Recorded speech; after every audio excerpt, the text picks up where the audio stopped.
You are live. All right then. I'm going to be the idiot that sits out here in the hot, hot sun this afternoon on the bank without a boat with a bimini top or an umbrella. I ain't got no umbrella. Umbrella. Ella. Don't know how long we'll be here today. I may stay all night. You never know. Depends on how bad it is. If that's good, we're going to stay all night. I don't know. We'll see. You know me, I'm about as unpredictable as they come. Let's go through the rod setup real quick. Let's see. Hold on here. We got, let me try to see if I can see this screen here. Oh, there's my sister like no other, Miss Lisa Elliott. Hey, we got Lisa Rod sitting out right there. That's the first one to me. We're going to put her right out front. That is the Mad Cat's Bolt, also known as the Lisa Rod. And she's got a big old giant live bluegill on her. Next, we've got the Mad Cat's Rod Madison, which also has a live bluegill on them. Then we got the Uncle Lou Rod Ruby, live bluegill. We've got Black Betty out there with a really big live bluegill on there. And beside them, we got the two Uncle Lou rods, Rodney and Ruby. Rodney has a live bluegill on, and Ruby, I mean, not Ruby, what is her name? It's Rodney and, crap, I forgot her name. Oh, wait a minute. Betty's getting smacked, y'all. Betty just got popped with a live bluegill on there. Anyways, the two rods there, you got the purple Uckaloos. One's got a live bluegill and one's doing something we've never done before. It's got a baby gar on it. It's about 5 inches long. That's right. You heard me. I said it's got a baby gar on there. We've got about 3 baby gars we caught in the cast net. And we're going to see if anything will eat them. So we got it out there.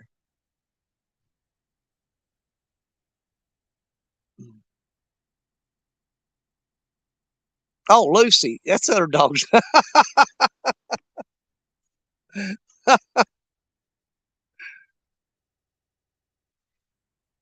Got Ruby, Rodney, and Lucy. Now I almost forgot my Uncle Lou Rod name. Who all we got in here? I started to talk to them and I messed it up. We got Lisa Elliott. Guys, let me scrunch in here and let me see if I can see your names.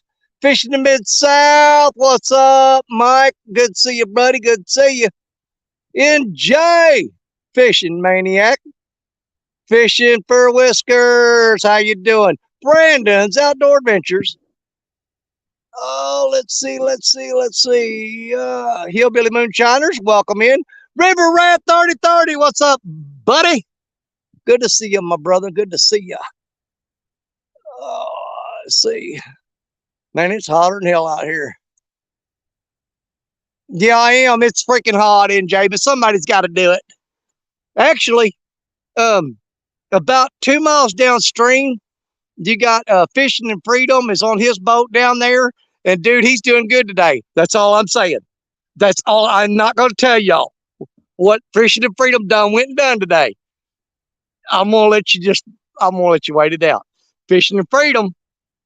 Oh boy. Wait till y'all see what he did today. But he's downstream there about 2 miles, mile and a half, 2 miles, something like that. In his boaty boat. But he done something fantastic today. But it ain't my place to tell you. All it is my place to get your anticipation built up. You know what I'm saying? So that's between you and him now.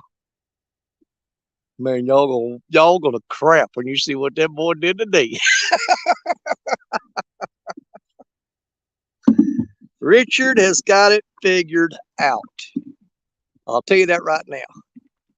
He was pretty good from the bank, but I'm gonna tell you something. He is deadly on that boat. Deadly. I'm not telling you. Becca, what's up, sis? Yeah, I was going to have Coda was going to come with me this afternoon, but there was 2 factors actually 3 factors that was against that. Number one, it's freaking hot. And I didn't want her sitting out here overheating because number 2, I don't know how long I'm going to be here. You know how I am. I may sit out here for a couple hours. I may stay out here till the sun comes up tomorrow. I don't know.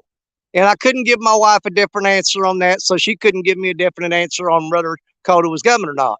And number 3, My wife cut my throat, stabbed me in the back, and started talking about taking Coda shopping and getting ice cream instead of going fishing with me, which is cheating, absolutely cheating. But I understand.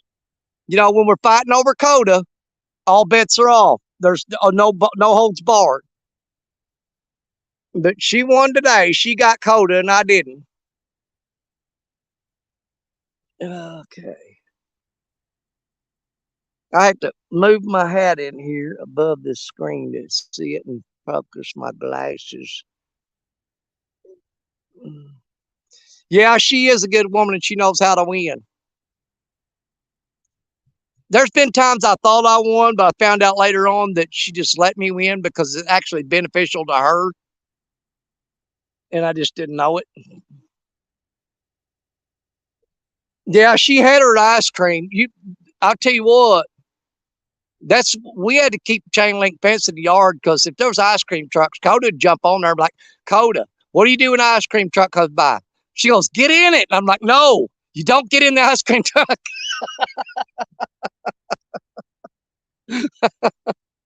Lord help me.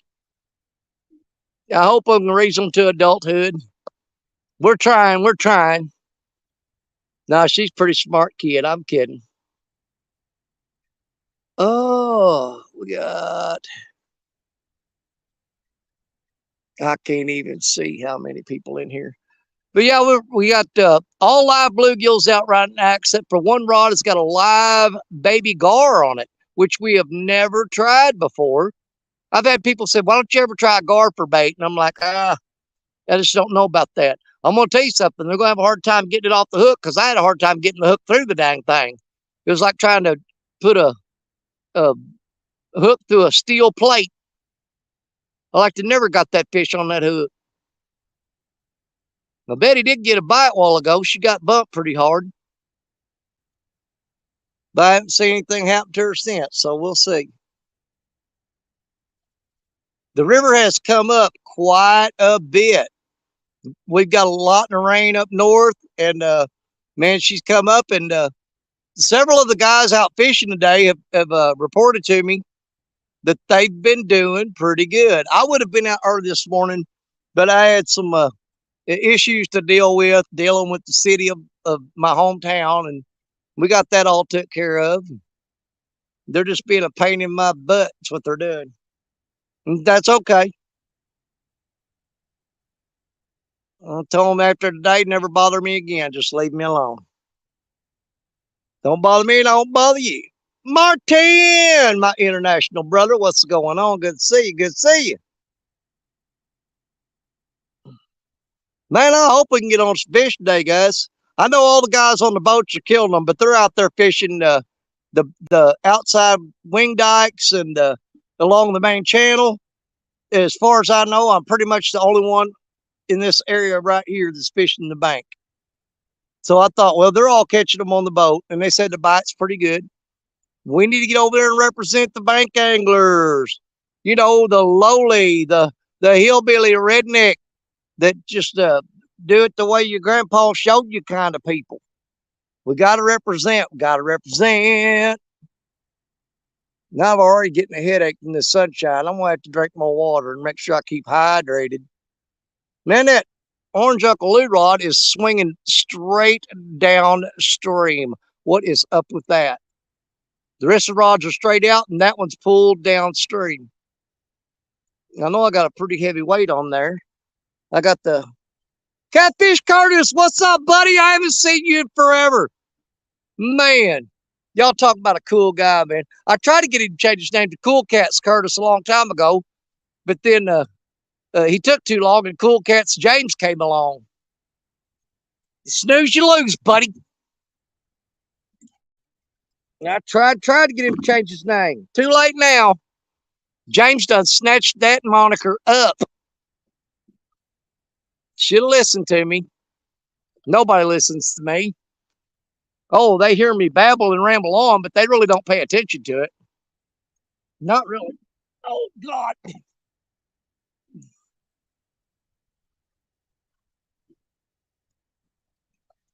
We got the live bait well down here at my feet. Got the aerator running on it. I've probably got about 30 bluegills in there. Some of them are pretty tiny. They're little dinkers, little bitty baby ones. We got some decent sized ones in there. And I wanted to bait up all the rods with them and try to use those up while I'm trying to keep them alive. I don't know how long the battery's going to last on that bubber. But we did bring along with us some of our leftover saltwater bait. We got mullet, we've got ladyfish and pinfish in there that's frozen. I tried it the other day, and it didn't do very much. But I don't know if that's because they don't want that bait or just because the conditions at the time that they weren't biting, because they weren't biting live bluegills either. So we break out some frozen saltwater fish after a while and throw them out there to see if anything wants to eat them. We just wanted to get the live bluegills out first and test the waters, so to speak, see what we could get going on. Oh, God, it is so hard to see that screen. I need to start bringing that canopy with me. That's what I need to do. I can't find the right angle to look at this. I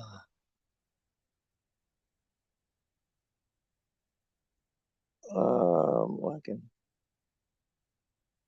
Triple C catfishing. I like that. I like that a lot. But you know what? There ain't nothing wrong with Catfish Curtis because we all know who the hell you are. As many times you beat me on Jody's Flathead Challenge, I wish you would change your name because I'm sick of hearing it.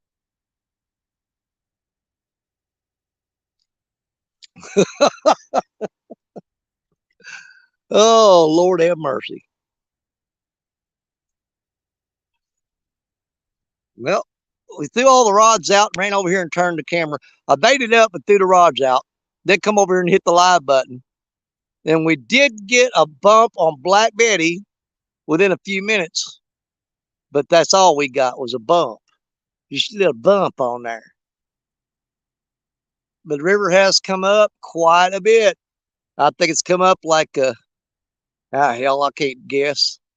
I'm gonna say at least somewhere between 5 and 8 feet, probably. Somewhere between 5 and 8 feet, I'm guessing. I don't know. I don't have all them charts and graphs and stuff like that.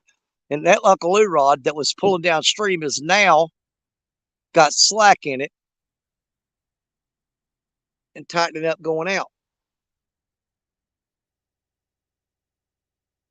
Oh, I'm drinking this water as fast as I can, but I need to slow down on it because I'll drink all my water up and then I'll be in trouble.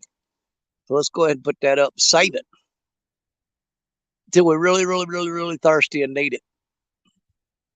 Hydration is key, my friend. I got a couple of Mountain Dews, but those are just for pleasure drinking. They're not for rehydration. Sodies is not good for rehydration. I just tell you.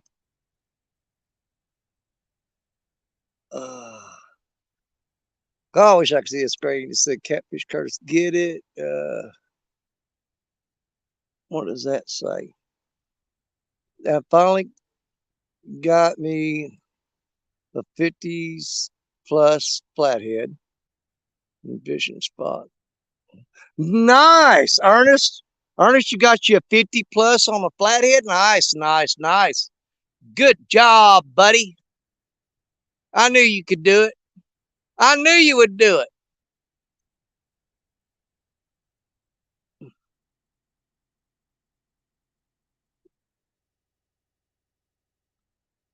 That'll be the second biggest flathead I've heard about today.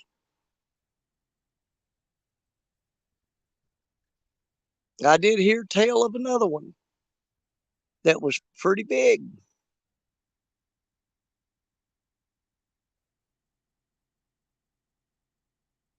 Now the river came up. There is some trash floating down, but it's not bad. We can work with that. I mean, see, there's a couple little logs right out there, and we can work our way around that. As long as it's not like a whole bunch of them coming down, just like tons of them. You know, we can deal with a few sticks now and then, or a tree now and then.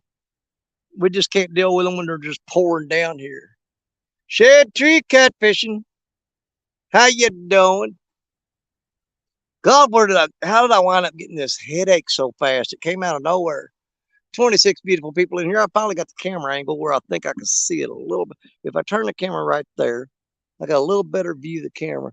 Catfish dog, what's up? Hey, Tim, did you watch my last video I put out when Coda opened up her stuff from double hook angling? Yeah, you got an honorable mention in there, buddy. I don't know if you've seen it yet or not. When I told Coda, I said, "Oh, you got a package in here and it's got something written on it about catfish dog," and she started laughing. It just tickled her to death. It made her day. She was extremely appreciative. She was, that's what gets me because I thought she was going to put on her new double hook angling shirt and come out here with me today, but Stacia said, "It's too dadgum hot and I don't know what time you're coming home." And she's not going to sit out there and dehydrate and then spend the night getting eat up by mosquitoes. This is just not happening. She put her foot down on me. My wife did. She most certainly did. Put her foot down and counted to 3. Now, when she does that, there's no point in even talking anymore. Just grab your crap and keep going. Once she speaks, counts to 3 and stomps her foot, yeah, your conversation's over. You're done. But she's a good woman and she does know best. As much as I'd love to have Code out here with me, uh, it probably wouldn't have been the smartest decision to do that today. I sure was looking forward to her being out here today. I ain't gonna lie. It'd be her first time she's got to use her new Mad Cat's rod and her new Hellcat rod. And we were all pumped up about it. And said, "Well, there'll be other times." And I'm like, "I hate it when you say that. There'll be other times. You got plenty of time to go fishing." I said, "You don't know, I may die of heat stroke out there today." Rebel River Cats, what's up? Yeah, I'll get her and have heat stroke. She'd be sorry then. No, she won't, because she'd be like, "Yeah, you have heat stroke," and then that kid be out there with you, and she won't know what to do. Trust me, she knows what to do. She'd shut this live stream down and get on that phone. She knows exactly what to do. Wouldn't worry about it a bit.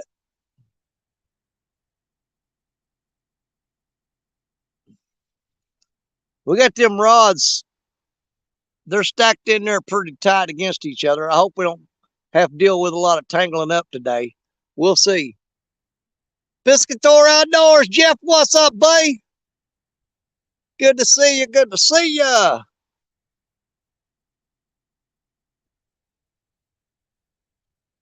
I just want to get out here and get set up. Dirty Fish, hello. Get up, set up. It's way too early for me to be out here fishing, to be honest with you. It's not the prime time. But I want to go ahead and get set up, figure out what I wanted to do, figure out how I wanted to attack this day, and get set up and see if I want to stay the night.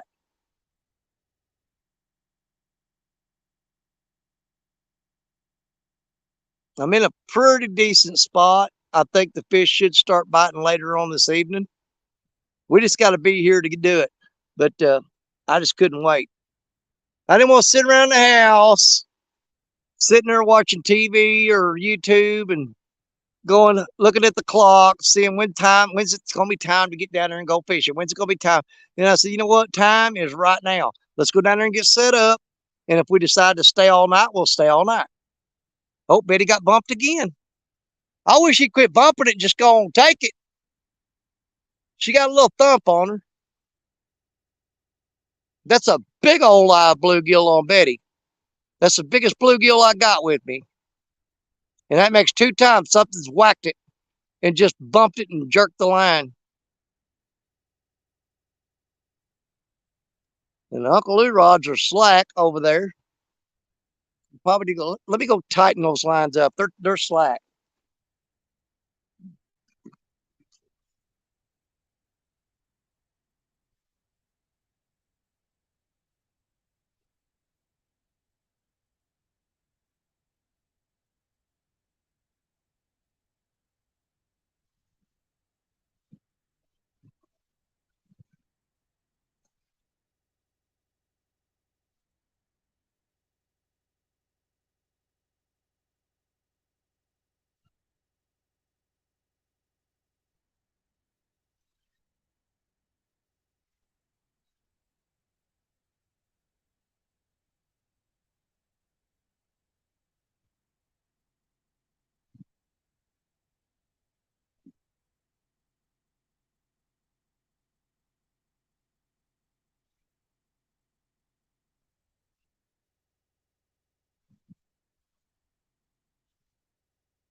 There, now we got tight lines again.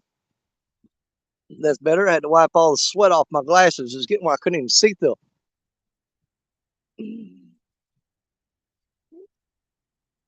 Let's see. I call 1-800-REN-FISH for a bait delivery.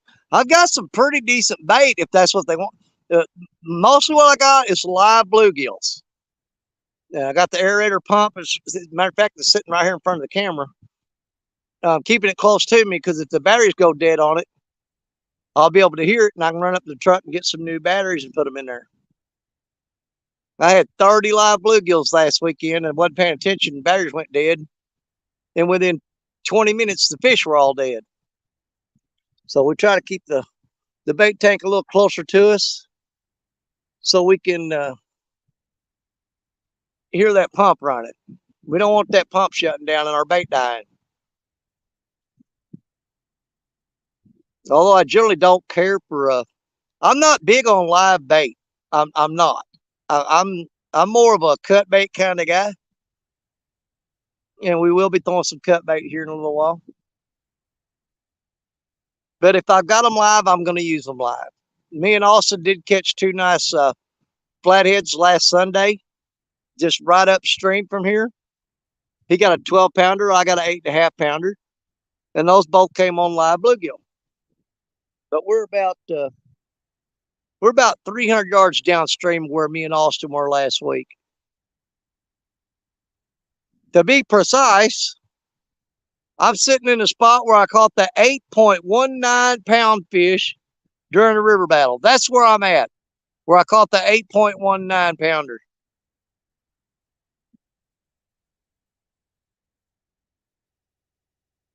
I was kind of watching, look and see if I see Richard Cluck going up through here, but he's been here all morning. I figure he's done worked up through this area and worked this spot. He's worked this whole channel up in here, I bet. Not sure. I know he's found some new spots that he's been working on. Let's see here. Da, da, da, da. See, Two Stands is the head of the bait division. Okay. Y'all talking about 1-800-REN-FISH.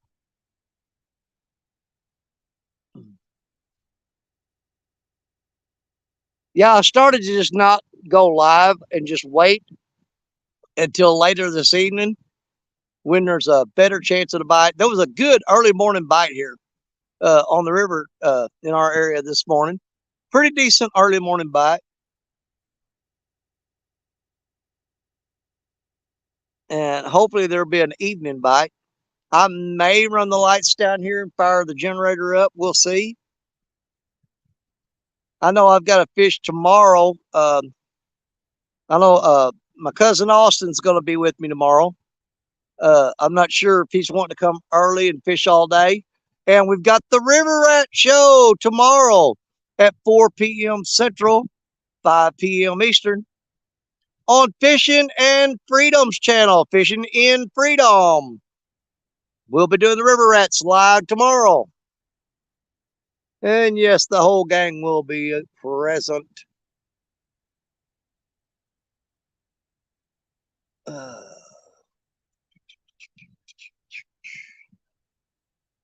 Then I hate that when they tap them rods just every now and then. You can see it's a fish because the way he bumps it. But they grab it and just let it go. Man, there's a huge dead carp floating in the water right there. I don't know if y'all can see that. That's probably about a 20, 25-pound carp. And that thing is blowed up and ready to explode. It's freaking huge.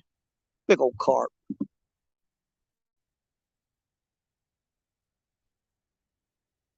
I got fish flopping in the cooler.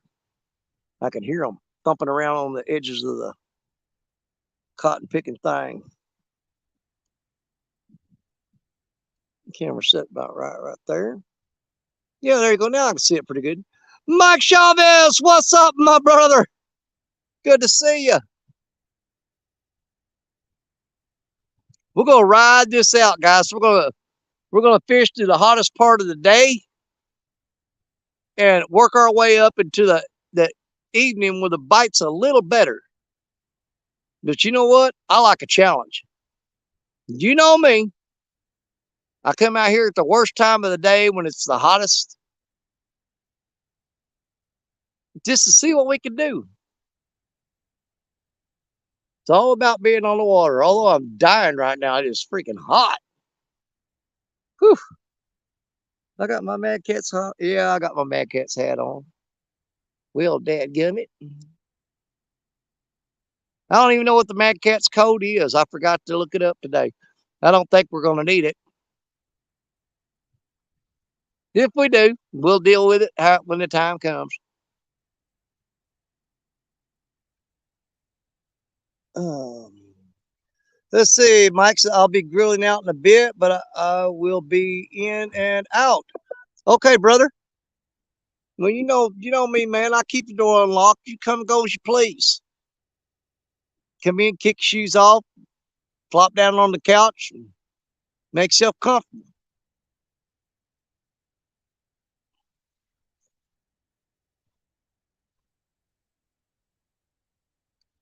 Man, we are due for a big fish. You know, it's the last time I caught a big fish was back the first couple weeks. I think it was like the second week of February. Is the last time I caught a big fish. That's been a while. Now I've caught a lot of fish since then, but the last one that I would consider to be a big fish was the second week of February. It was a 61-pound blue cat. And I think the biggest thing we've caught since then is probably between the 16 and 20-pound mark. It's not bad, but it's not what we're looking for. We're looking for something a little bigger. Want something with some meat on it. Big old beefy sucker. Code is 2321. Thanks, Lisa. Appreciate it. Like I said, I doubt if I need it, but boy, I'll tell you what, if I do, you're sure going to see me use it. 2321. I appreciate that. Thank you so much. It'd be sweet if we got to use that code today. They've added a few new rules to the Mad Cats competition. One that I know of is that you have to release the fish on camera. That's a new rule for Mad Cats for you guys out there that's got them Mad Cats rods and trying to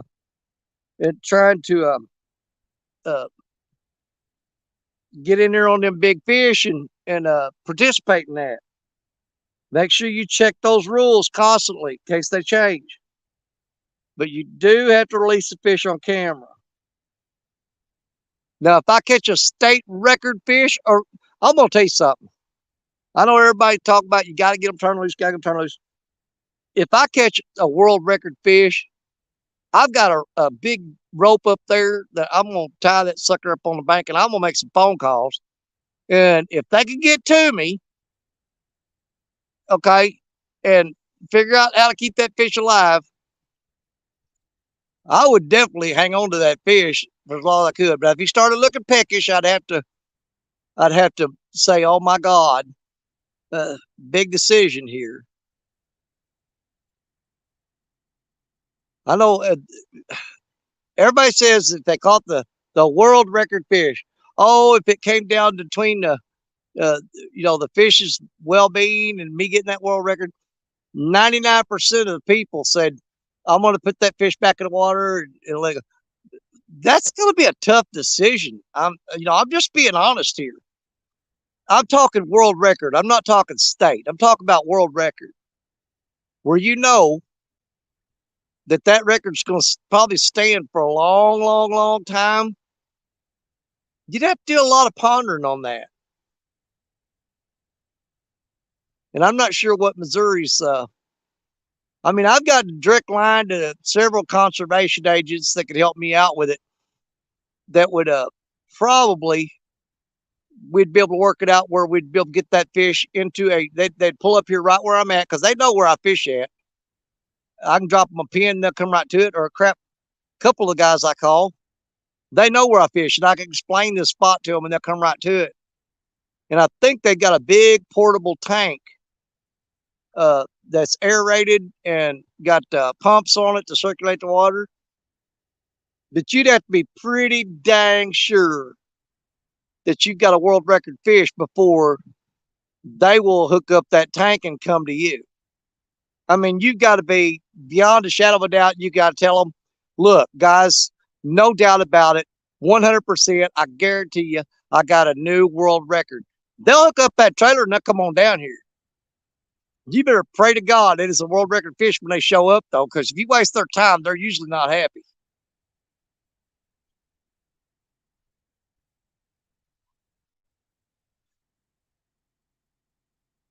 Don't be like that drunk chick that hangs down there at this spot uh, downstream of here. They called 30 pounder and called everybody up and told them it was 100. I said, girl, you need to put that liquor down. That fish on 30 pounds, it ain't no 100 pounds. Yeah, she's 3 sheets in the wind. That 30-pound catfish was 100 pounds. I got a 100-pounder. No, you don't. It's barely breaking 30, sister.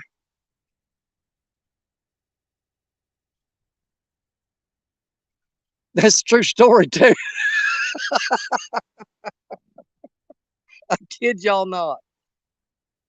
Drunk chick with a 30-pound catfish screaming she's got a 100-pounder.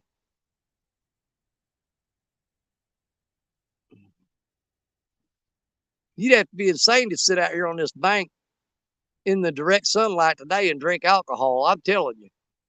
Now, if I had a canopy with a fan on me and I was going to stay here all night, yeah, I'd probably crack a beer. But sitting directly in this sun and drinking alcohol, oh, Lord, no, can't do it. You might as well sit in the oven or a dehydrator. It'd kill you, burn you up.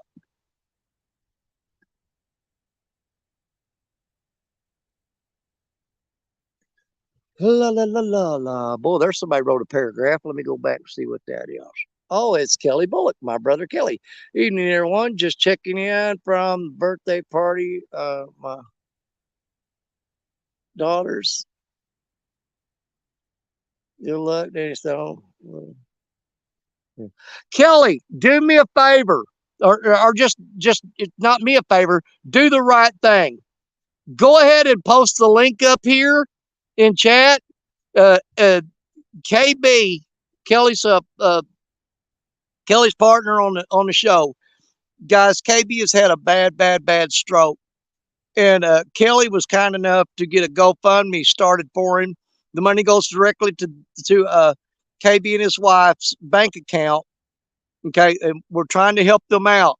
KB has had a bad stroke, and Kelly, if you will, post the link for that.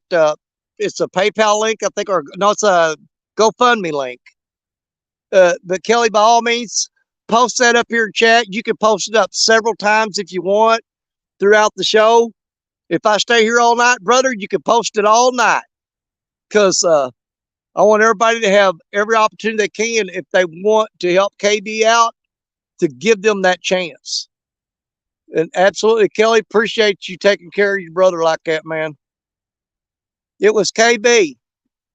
He's had a bad stroke, you guys. He's in the hospital. Kelly Bullock did get a GoFundMe page started for him. Man, he's a great guy, and just sometimes life kicks us in the butt. But that's what we're all here for, is to reach out and give a helping hand where we can. And absolutely, I'm trying not to think about it too much, because it will get me a little emotional. I hate seeing any of my brothers and sisters suffer. I absolutely hate it. It breaks my heart, y'all. But he's a tough old bird, and I got 100% believe. I've got to 100% believe that he's going to be just fine. But if we can reach out and help him out, you guys, that'd be nice. Okay. Just, I don't know. It's some things that we have to tell each other about. Uh, it's kind of depressing, but that's how we deal with each other's pain and each other's struggles. We're here for each other. I've always said it. We're brothers and we're sisters, and we may get argue and fight every now and then, or disagree, and have a little drama every now and then. But when one of us is hurt, we come together, no matter what. It's all about the love, y'all. It's all about the love.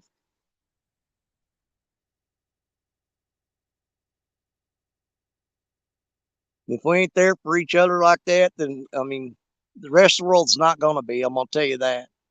All we got is each other.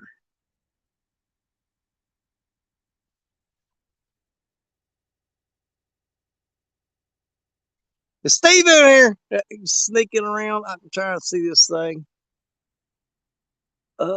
There he is, that cotton picking Steve Mosley. He's a good guy, you guys. I like old Steve. He's all right. Pretty good fella.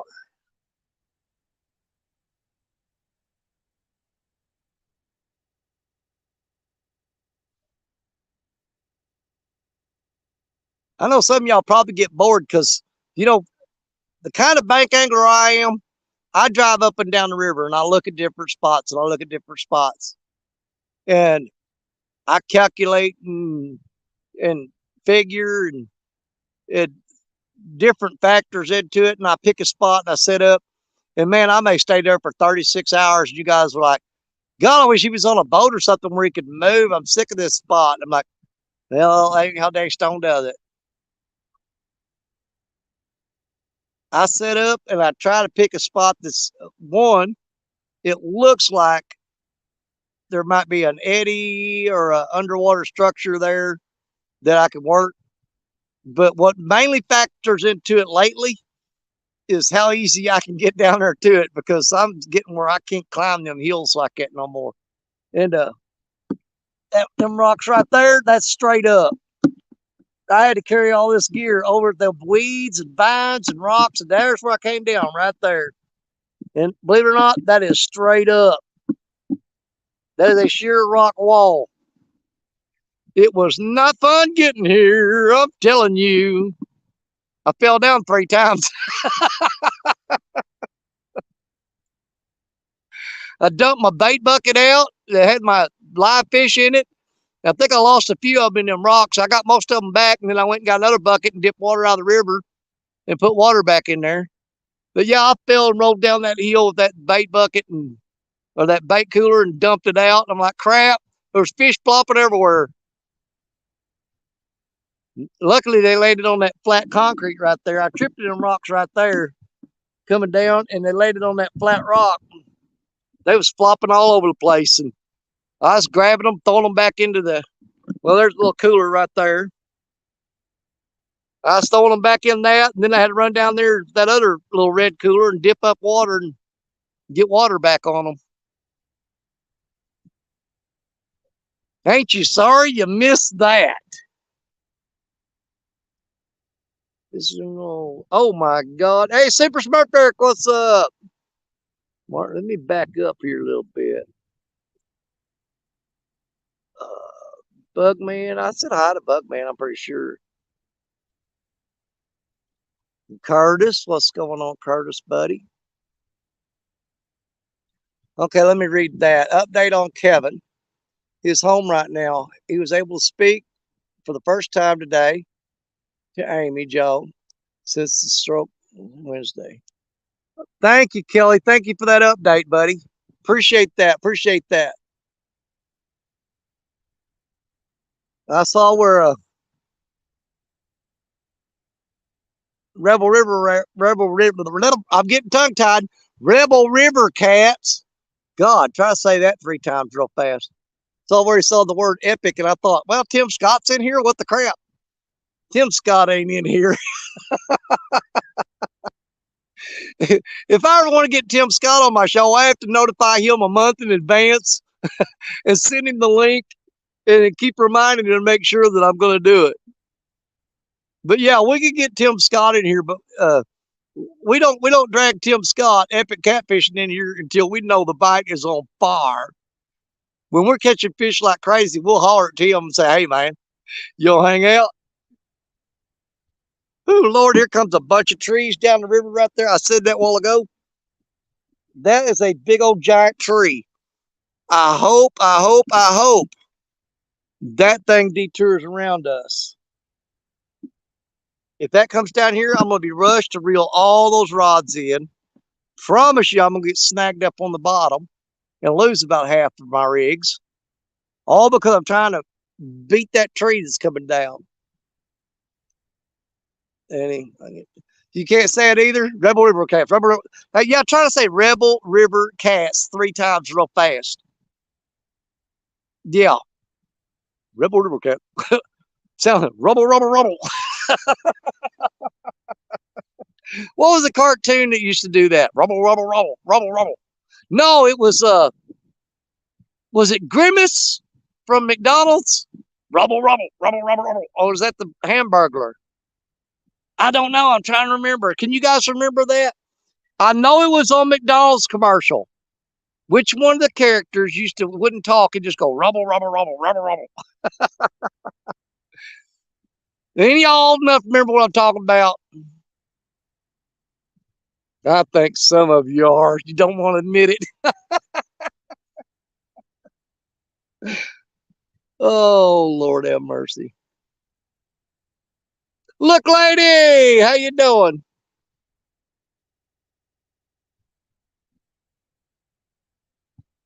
Now, me and Austin come down here and fished last weekend. Like I said, just upstream of this spot. We sat for 2 hours without a single bite, and we finally reeled up the rods and checked them, and not a single one of them had bait on it because we was using live bluegills, and they were out there flipping and flopping and twisting and turning, and all the bait got off the hooks, and we didn't know it. We were sitting there with no bait on the hook for 2 hours. You talking about embarrassing. That was embarrassing. Sorry, you're only 41. Don't be sorry about being 41 because you can be sorry about it when you turn 50. Trust me. You ain't sorry yet. You will be. I'm just kidding. I'll be 58 this year, and I'm still climbing up and down these rocks and hanging out on this riverbank in the burning hot sun, doing this right here. And you're only as old as you feel. And normally when I start to go fishing, I feel pretty young. But by the time I'm done, I feel like I'm 90. Man, that big old log is heading down here. Please, Lord, let that thing miss my lines. I do not want a tangled up mess. That tree is coming down the river. Well, look yonder coming. Coming around the river bend. It's a freaking tree. Big old giant tree coming. Yonder it is. Pontoon Jody. Hey there, Jody girl. My Jody girl. How you doing, Jody?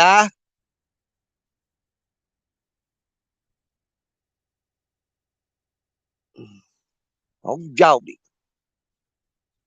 My Jody. Just love her to pieces. I got a little breeze kicks up every now and then. I wish it would maintain itself. Make things a little more comfortable. Comfortable. Rowdy Royal. I would be on the grill, not water. Yeah, I started to stay home and barbecue today because we got a full day of fishing tomorrow. Like I said, I'm gonna find out what time Austin wants to hit the river tomorrow, and we got the River Rat show tomorrow evening, starting at 4 p.m. Central, 5 p.m. Eastern. We will have River Rat show on Fishing in Freedom's channel, but me and Austin are going to be over here before then. I'm not sure what time he wants to get after, but we'll see.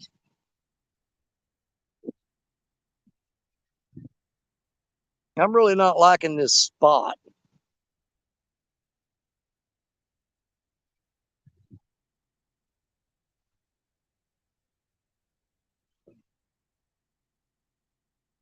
I got somebody pulling up there by my truck with music thumping. It's a bump a lumping. I could feel the bass from their speakers hitting me in the back. Joy Stewart, how's it going? Good to see you, sis. Let's see what that says there. There you go. Oh, she's just saying hi to everybody. Trying to read this crap. Oh. Bum, bum, bum, bum. Man, I was really hoping I could get Code out here today with her new Mad Cat's rod and her new Hellcat rod and get her fishing. Oh, thank you, Jesus. That tree is floating past us. It's going out there a little far. It got pushed out to the main channel right there. I don't know if y'all can see it. That's a big old tree, guys. That's bigger than a boat. But we called a lucky break. It was coming around the bend and it got swept out there in the main channel and it's going away from us. So we won't be getting tangled up in that this afternoon. It's heading down there toward Fishing and Freedom. It'll be his problem. He'd be down there spot locking, that thing gonna slam in the front of his boat. And he'll be like, oh crap. Trust me, I was on a boat with him when it happened before. Yeah, we had an oh crap moment. Big giant tree ran into the boat and pushed us off spot lock, and it got caught up and under the boat and into the motor, and we never got that thing out from under there. Huge oak tree. Thing was massive. That was an exciting moment, but it didn't ruin our day. We dealt with it and went right back to fishing and caught plenty of fish that day. We caught some good ones. I think that was the day we caught 18 big catfish, every one of them. Caught some nice ones.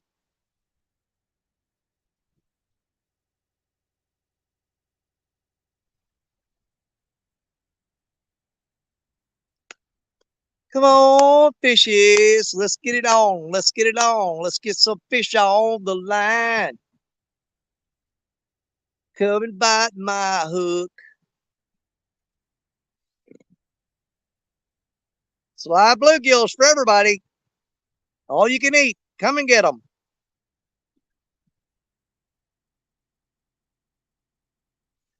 I had 3 other spots I'd rather have went to, but it's all grown up with weeds that I couldn't get down there.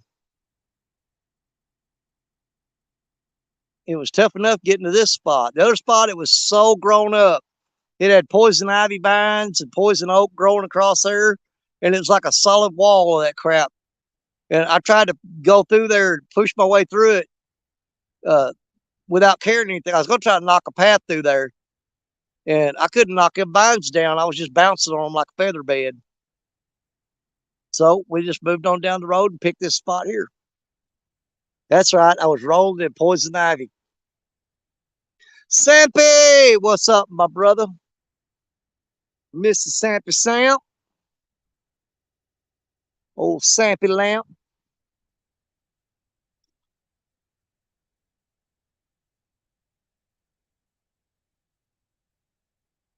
Come on, fishes. I don't know why I'm rushing it. Like I said, we're just hanging out right now, guys. I'm not expecting no real good fish bites till later on today. What time is it now? It is 3:30. Oh, good Lord, yeah. We got a long time to go before the fish start biting. We're just hanging out and basically everybody chit-chatting and chat. Having a bunch of little chitty chat. And I just got the rods out just as a precursor to what's to come. Or it's a formality, should we say. You know, you're sitting here, you don't want to come down and start the live early in the afternoon and say, well, we're not going to fish until later on. We're just going to sit here and chat. Well, we don't do that. We throw rods out because you never know. There might be just a crazy fish that bumped his head and needs something to eat, and he swims by and grabs it. So you always keep your rods out. Get them out there, even if you don't think it's time yet. You never know.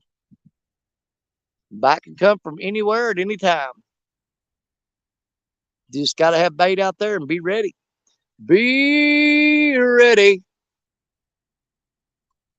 That's all you got to do is be ready. Now, I used to have a canopy in the back of the truck, and I don't know where it went to. Somebody grabbed it out of the back of the truck, I think. Because I would surely go up there and get that canopy and set it up if I had it with me. I would. Yes, I would, Sam. I am. Let's see. Sorry, I'm using talk to text. Why? What'd you say wrong? Good Lord, Jody, what'd you goof up now? Oh my God. I'm not even gonna go back and look. Yeah, I am. Fish on, Ed Evans. What's up, Ed? The master angler, the master blaster. Oh man, them little black flies are starting to come out and bite me on my arms. All right, on the elbow. I hate those things. I honestly believe they're worse than mosquitoes. Them little black baby horsefly looking things. God, them things are awful. They freaking hurt too. Man, I'm getting a headache. This cotton picking sunshine. It's tearing me up. But what are you gonna do, you know? Just gotta ride it out. Oh Lord have mercy. Let's drop a link. See if anybody wants to hang out. Copy. More.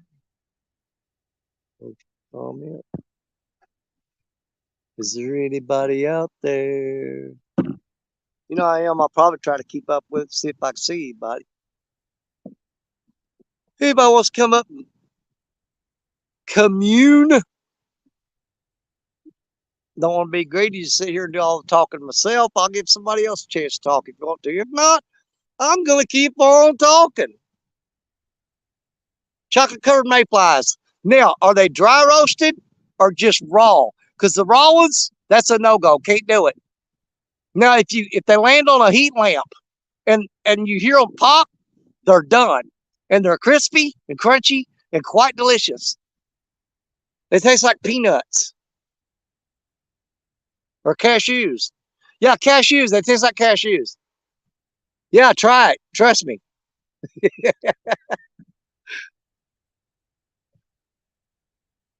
Yep. If you get you one of them 500-watt lights and you got it set up on the riverbank, the ones that put off heat and them mayflies land on it, you wait until you hear them pop like popcorn. And then you just put your mouth, crunch it up. Yeah, it tastes like cashews.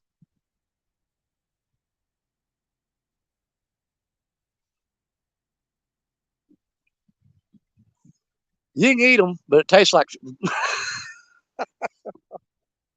it's one of the Crocodile Dundee things. You know what I'm saying? Man, I've sitting here so long, a vine grew up into my chair. What the crap? I got a vine growing up my leg. Up my leg. No, wait a minute. That's a snake. Get on out of here, boy. Ain't got time to fiddle part with you. You just need to go on now. Go on. Get back under that rock. There you go. That's a good snake right there. He listens well.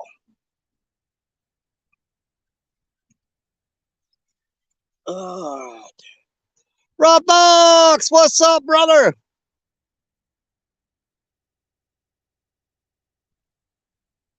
We may have to sit here for 12 hours, but we'll try to get on a fish. I will sit here. I've been known to say, oh, wait a minute. Ooh. Oh, oh, oh.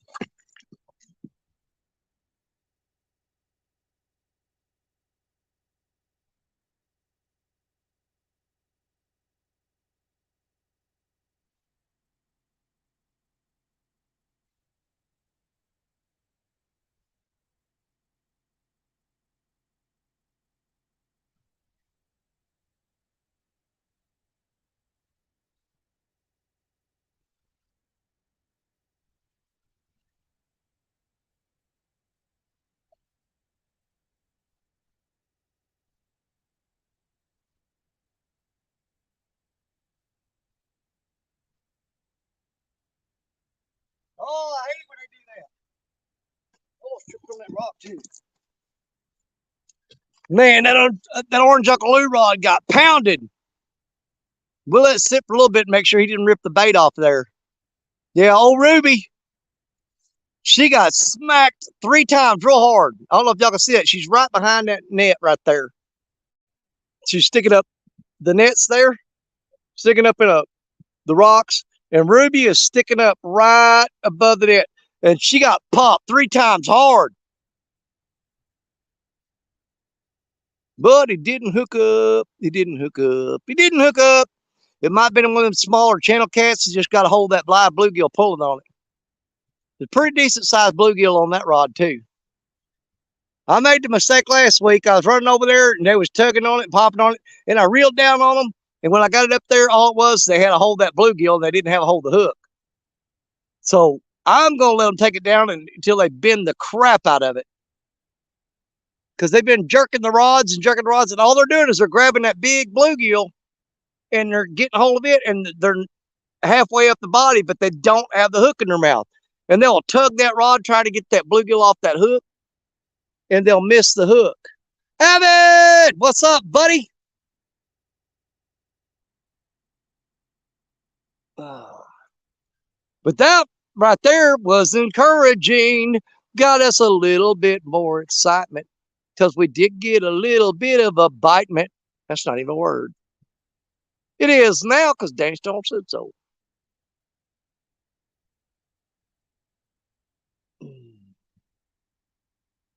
Rebel River Cats might go live for the first time. Do it.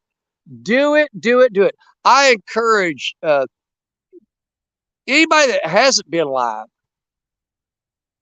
Oh man, there's a skipjack jumping in front of me. I forgot to bring this. Dadgummit, I was going to pack the skipjack rod today because last Sunday, me and Austin were here and there was skipjack popping all along the bank. And I said, I've got to throw the skipjack rod in the boat, in the truck. And I dadgum ran off and forgot it. Had it rigged up and everything. Crap. Dadgummit. I got fresh skipjacks popping right out in front of me, and I'm sitting here with no skipjack rod.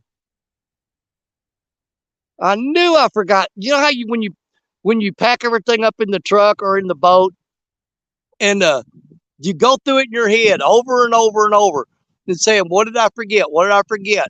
And you go, "I think I got everything." And then you get over here, and you go, "Crap! I know what I forgot." CFL Queen Judith, what's up, sis? Good to see you. Judah. Man, I wish that fish would have hooked up. That was the best bite we've had so far. We had 2 taps on Black Betty earlier, but the orange Uncle Lou rod, Ruby got smacked 3 times real hard. He just did not hook up.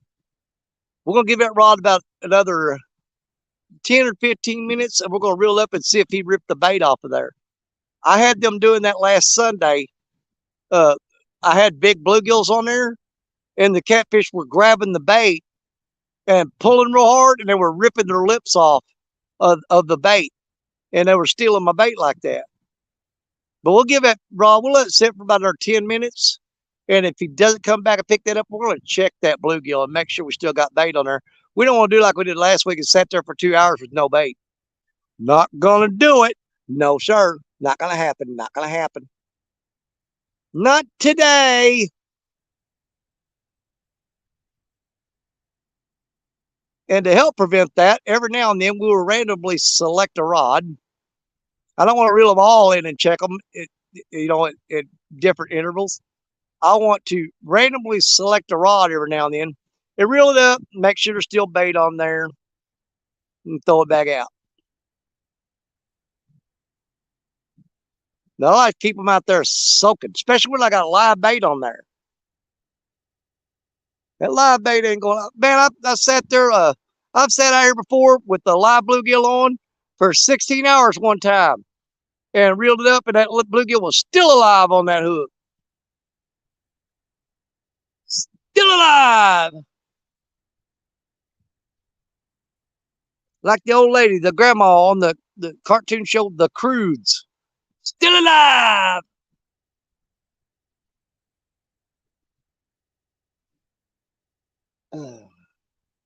Made me jump up and run over there. I almost tripped on that one loose rock there, too. Caught picking fish, bent that pole 3 times. I bet you he ripped that bluegill off there. I almost bet you he did. Cotton picking fish. I bet you he pulled that bluegill off there.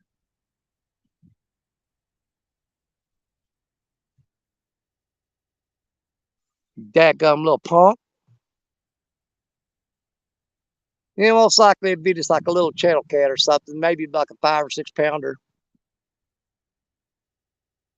Did I get a big one in yet? Not yet, Judy. Not yet. We're working on it. We're still not in my month yet. My month is August. That's when I start getting on them big fish. But I do know somebody who caught a nice one today. And that's all I'm saying, because you guys are going to see it, I promise you. Somebody put in the work this morning and got a really nice fish today. Bet you can't wait to see it, but that's all I'm going to say. You'll see it. But I'm not giving away his secret.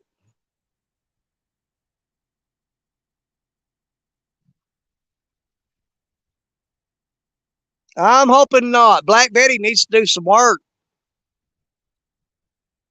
I don't know. Betty's been kind of stagnant for a while. I don't know. She'll come around. We shall see. Oh, there's a bump on Betty. Little bump, little bump. They're just tapping it. But she's got a, man, I've got the biggest bluegill I brought with me. I've got on Black Betty. And they keep grabbing that bluegill and jerking on it, but they're not getting it hooked up. But I've got a huge, I think it's a 10-aught or 11-aught hook on there from Triple City Anglers. Big old 10-aught circle hook. It's a goober time hook on Black Betty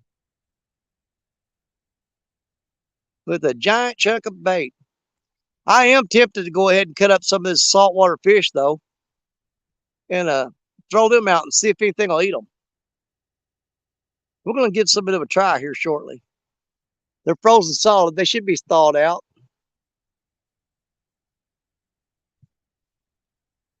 Thanks, Judith. I appreciate it.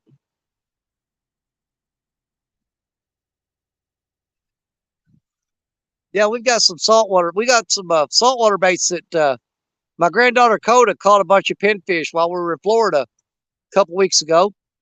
And we threw them in an ice cooler and took them back and put them in the freezer and froze them. We packed them on ice. And she caught a bunch of pinfish. And I thought, well, you know what? Let's take some of them back and try them on the Mississippi. See if we can't get something going with them.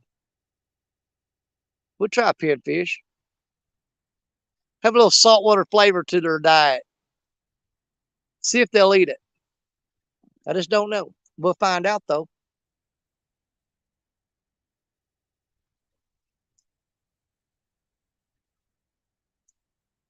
I just honestly don't. We got that baby gar on that rod right over there, that furthest rod.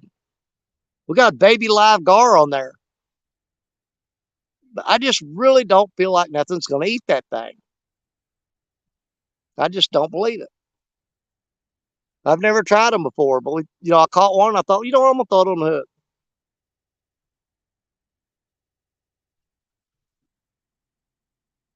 I figured we'd give it a try.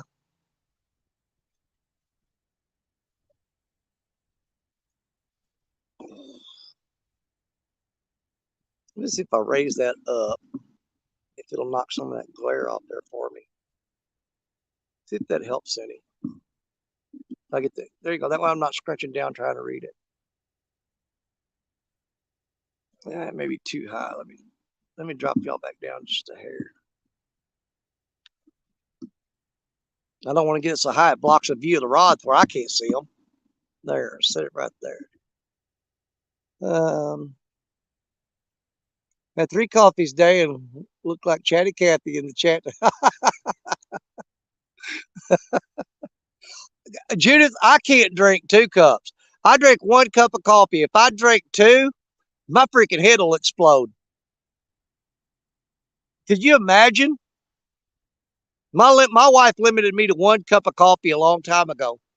If I drank two, oh my God, it'd be unbearable. Unbearable. Nah, it's been long enough. Let's check that Uncle Lou rod that got hit a while ago and make sure he didn't get our bait off of there. Let's check it out.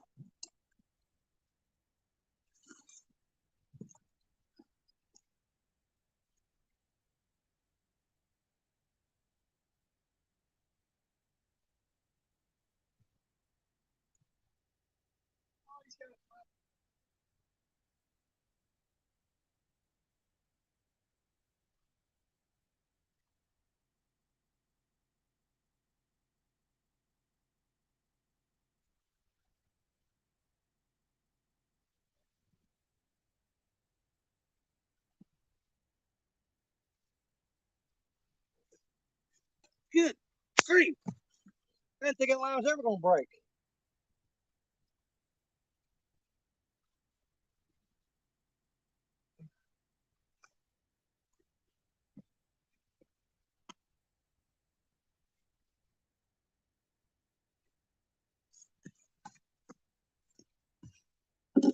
So that's what happened. That fish jerked that rod 3 times a while ago, and he dove down. You see them big concrete chunks right there?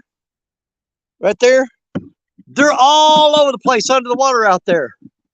And what that fish did, he bent that rod down 3 times, and the rod stayed bent like this. It was staying like that. He went bam, bam, bam, and he pulled it down and held it. But he wasn't bouncing it anymore. And what he did is he went underneath that chunk of concrete and he wrapped this sucker up. So I just lost a rig. So we're going to have to tie up again. Let's go ahead on, tie another rig. Dadgummit. That keeps us busy while we're waiting on a bite. But that fish grabbed that bait and went underneath them rocks with that bait. And he tangled me up. Big time.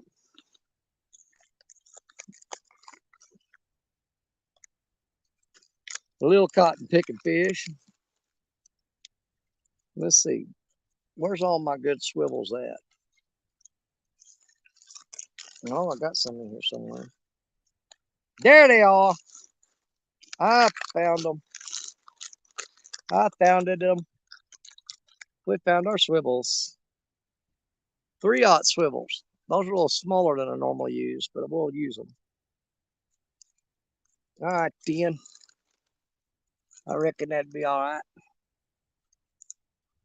So, y'all just chat amongst yourself. But Betty just got bumped again. Another bump on Betty. They're just grabbing them bluegills and spitting them out. They're not holding them. Just a quick bump is all they're doing.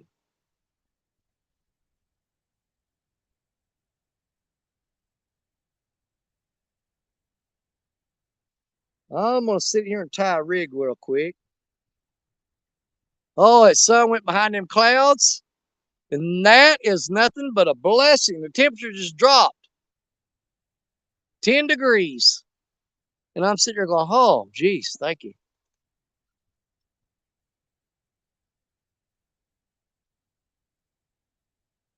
Hang on now. I'm trying to keep an eye on that. Trying to keep an eye on that rod while I'm tying these rigs. Get something weird going on over there. Got something weird going on over there. I see you doing that. Hold on a second, y'all. Something bumped Betty and dropped a ton of slack. Let's go check that out.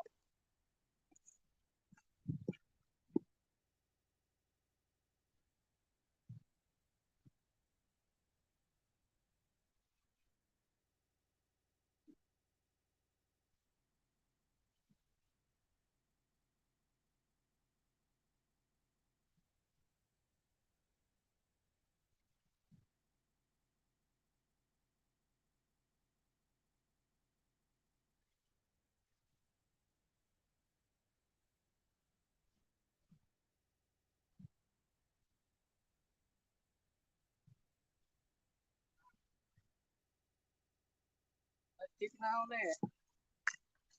Yeah, we'll have to keep an eye on that. Cause something bump Betty and then drop slack real fast. Well, I hate it when they do that because 9 times out of 10, what they're doing is they're picking up that bait and they're running back towards the shoreline where all these concrete slabs are. And then they go up and underneath them. It is not a good thing when they do that. Not a good thing at all. It's terrible, I say. Let's get back to tying a rig here. Get this thing fixed up.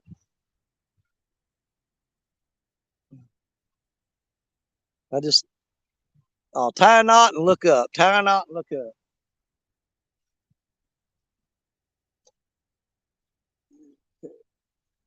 Where'd my swivel go? There it is.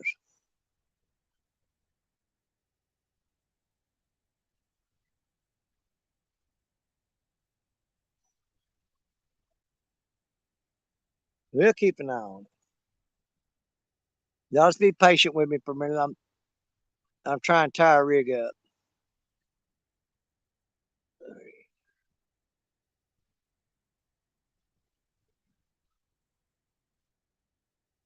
It's going to have me preoccupied here for a minute. Got our drop leader for our sinker.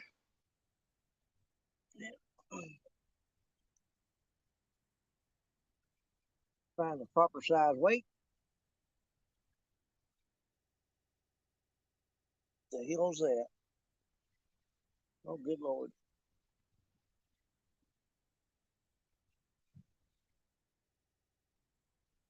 All right, let's go with a, oh man, that sinker is beat up. I don't think I want to use that one.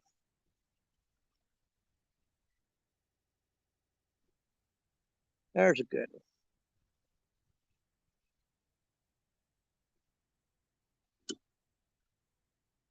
Tie our weight on here.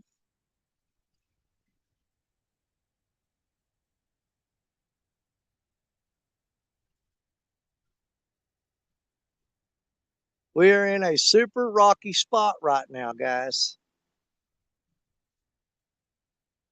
This is one of those rig stealing spots that steals all your rigs. Leader line, where's it at? There it is. We're doing an 80-pound leader on our hooks. 80-pound mono. Got that cut off there.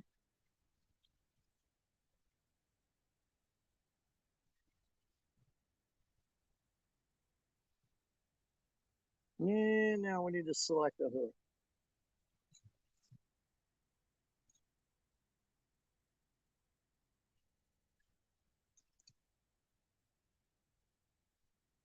Which ones do I want to use? Let's put a Triple City Ernie the Hog Snatcher hook on there on the Uncle Lou rod.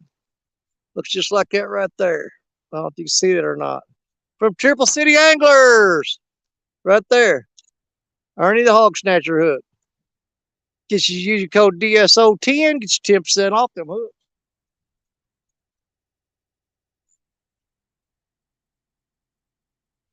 Oh, I was sitting there fiddling around. What did I do with my leader I just cut? There it is. Got it. We're going to put on the Ernie the Hog Snatcher hook. Let's go ahead and get it on there. We'll load up with a little bit bigger bluegill this time. No, I'm going to downsize that bluegill. What am I thinking? We're going to go a little smaller. I want the bluegill to be about the same size as the hook. That way he'll keep grabbing it and getting it off there.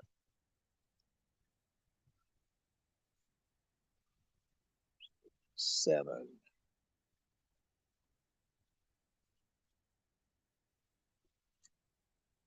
You know what we might do? We might, since we got this rod out of the water, we might cut up some of that. Let me see if that saltwater bait is thawed out. Some of them saltwater fish. We may cut up some of them and put that on this. We'll put one of them on this rod. I think we're going to do that. We're going to give it a try. We'll look in there and see what we got going on.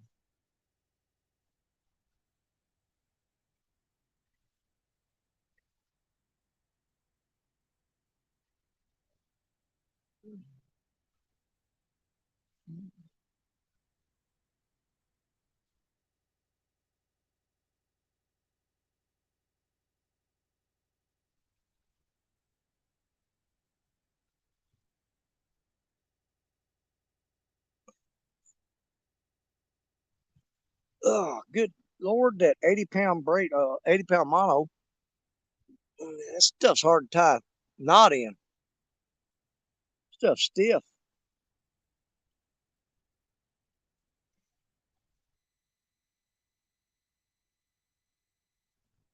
All right, we got our rod rig back up. Let's look in this bait cooler and see if let's see if any of this frozen bait's thawed out. We'll give it a try. There's our Ernie the Hog Snatcher hook. Where's it at? Right there.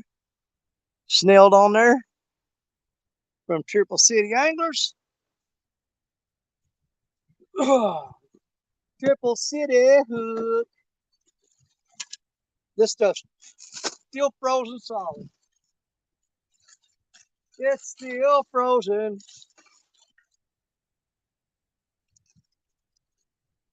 I got it double bagged. It's frozen solid. Actually, I got it triple bagged.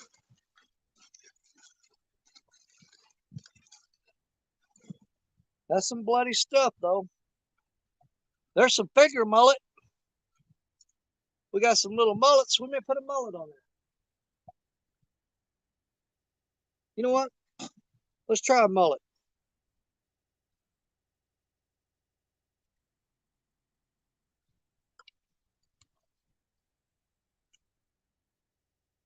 Let's see if anything will eat that finger mullet.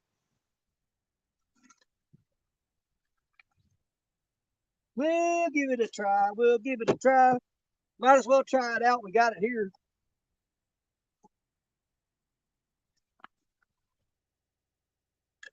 We'll hook up a mullet.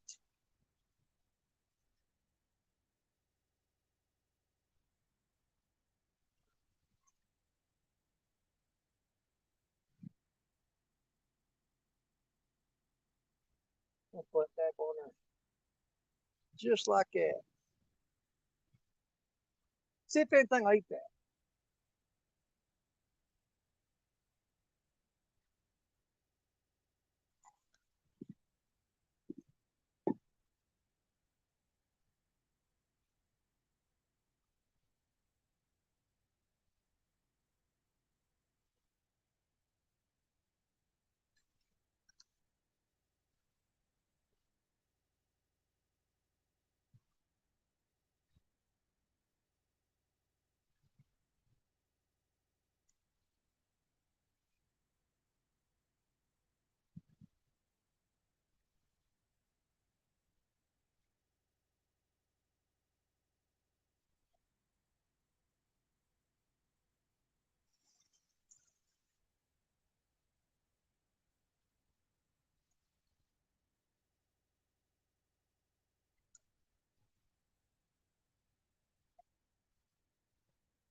I was trying to look straight up at that 16-foot rod, and sun shining right in my eyes. It's killing me. Blinded by the light. You know what I'm saying? I think you know what I'm saying. Sean T, what's up, buddy? How many did y'all miss while I was tying that rig on? Uh, yeah, it's actually too hot to be out here right now, but you know me, I'm going to do it anyway. I'm going to do it anyway. Small water charters down in Okeechobee.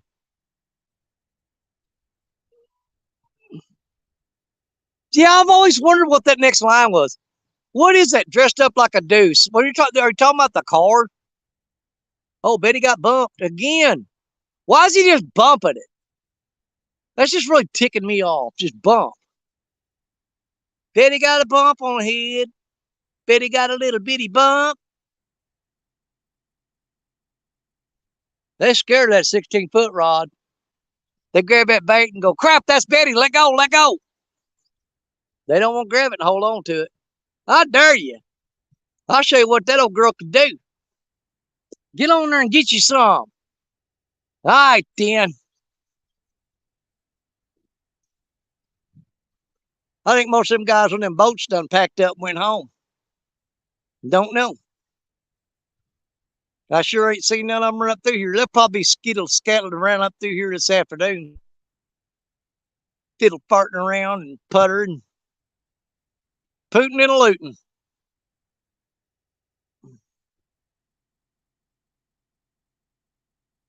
Another roller in the night, blinded by the light. Dressed up like a deuce, another roller in the night. Oh, yeah, baby.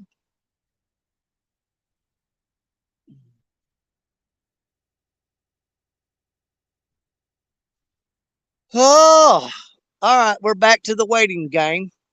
Now, we know we got fresh bait on that Uncle Lou rod because we just broke it off, threw it out there. The rest of them is somewhat questionable. They may be all hung up in them rocks just like the Uncle Lou rod was. I know that fish popped that rod hard twice, 3 times, and ran right under them rocks is what he did. They did that to Austin last week, and I waited out there and got it back. But this river's come up quite a bit since then. Danny ain't wading out there today. It ain't happening. No, we got some more current come in. It'll sweep it right out from under your feet and take off with you. It'll pull you out there to that main channel, and then you're just a goner. Can't do it. Not me. I ain't dying for none of these fish.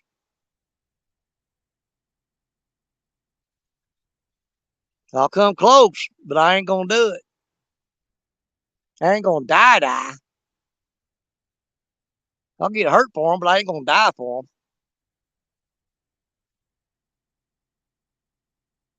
them. Come on, little fishy. Little fishy. Come on and bite my hook.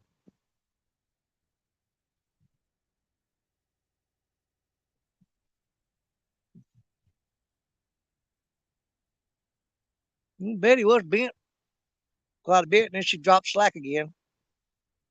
Maybe it's a little bitty old channel cat on there. I don't know. Can't tell. Just don't know. I don't care anymore. I don't care anymore. I don't care what you say. It never feel the same anyway. I do care. Fish bite. I was just kidding.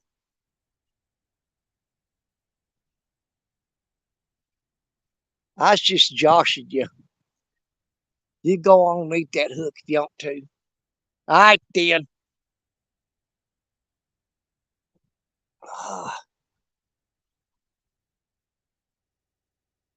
Oh, yeah. Phil Collins and Genesis. Back when it was Genesis, oh, man.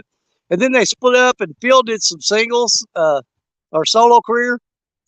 But also Mike and the Mechanics, when they broke off from them, they put out some good songs too. I remember, don't worry. How could I ever forget it's the first time, the last time we ever met, met, met, met. But I know the reason why you keep a silence on. No, you don't fool me. Well, the hurt doesn't show, but the pain still grows. It's no stranger to you and me. And I can feel it coming in the air tonight. Hold on. That's what I'm telling the fish. I can feel you coming. Now grab the hook and hold on.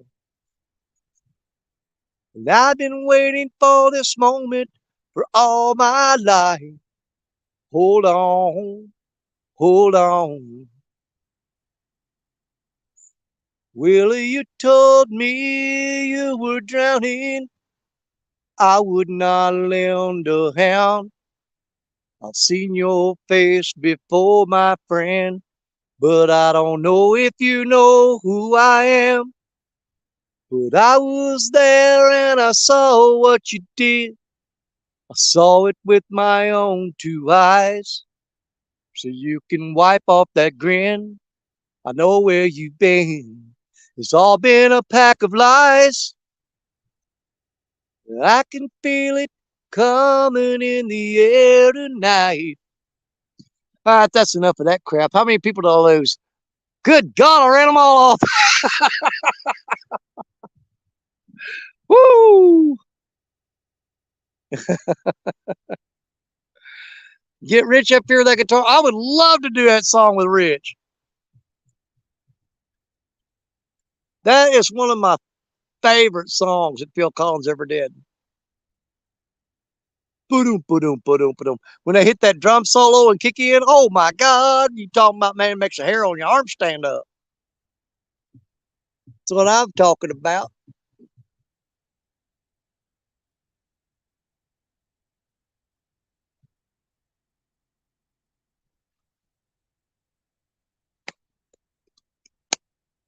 Well, what time is it? Yeah, it's only 4:12. Man, fish ain't gonna start biting for at least another 2 or 3 hours. Not really biting. We've had one decent bite. We've had several bumps and one decent bite. And we've been live for an hour and 29 minutes. God, it seems longer. It seems much longer than that.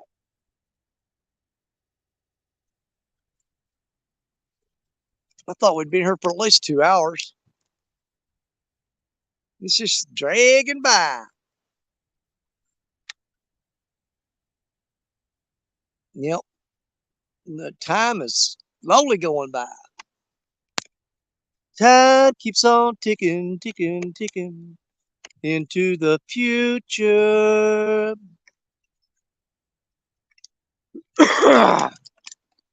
Man, I drink water.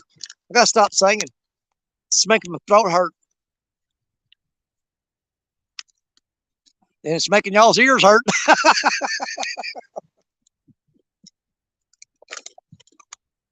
I remember, don't worry. How could I ever forget? Now I got that song in my head and I can't get it out. What did I do that for? Why? Why did I do that? Insanity, I guess.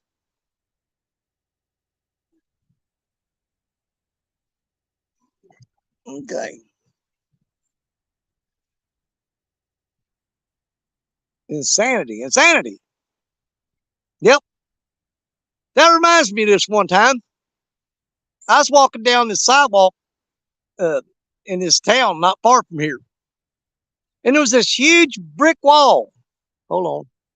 Uncle Lou just get bumped.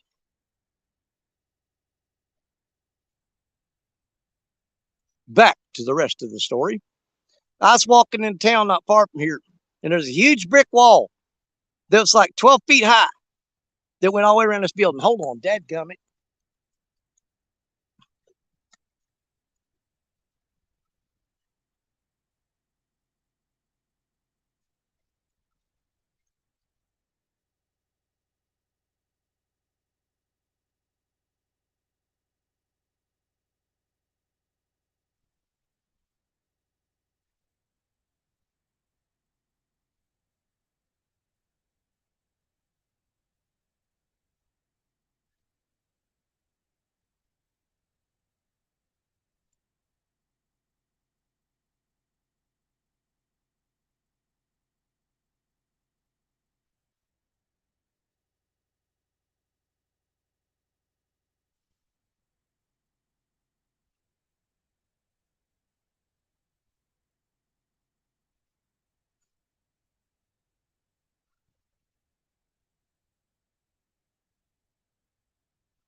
I got I got something messing with that finger mullet we just put on there. Something's messing with it. But it's actually kind of weird. Now, where was I? I'm gonna start my story over again. I'm gonna start my story over. All right. I was in town, a couple towns over from here. And I was walking down the street sidewalk, and there's this huge brick wall. It's like 12 feet tall. Huge wall. And I'm walking along there, and I could hear people inside on the other side of the wall. Okay? And they were yelling 11, 11, 11, 11, 11, 11, 11, 11. And I walked around a corner, and it was a sign there that said insane asylum. And I kept hearing them hollering 11, 11, 11, 11. And I thought, man, this curiosity's driving me nuts. So I walked along the wall, and I looked, and there was a hole in the wall. And so I peeked through the wall, and some guy jabbed me in the eye with a stick. And they all started hollering 12, 12, 12, 12.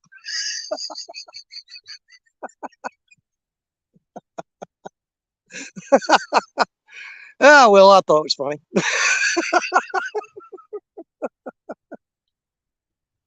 Oh, Lord help me.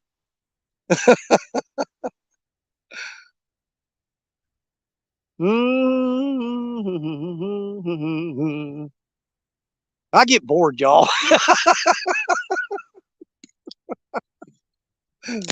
uh, that might just be the current sweeping that one rod down. It's bending the crap out of it. No, there's a little tree that might be interfering with our whole. If we see a rod start bending down real hard, it might be because of that guy right there. That's a big old tree. And he's heading right for him. Let's see if he can miss him. I bet he don't. I have no doubt he's going to get hung up on one of them rods. The best we can hope for is he don't get all of them. We just got to hope for the best. Hopefully, it doesn't catch all the rods. Please miss my lines. Don't get hung up on me. Let's go. Teach you go peeking in holes. You got that right. Is that a Mississippi gator? Not this far up. We don't got no gators up here. You'd have to go quite a ways south. Now, there have been sharks that swim up through here, but they're really, really rare. Extremely rare. They're not a normal occurrence. But you'll get a bull shark up through here once in a blue moon. You talking about the log? Yeah, that's a Mississippi gator up here.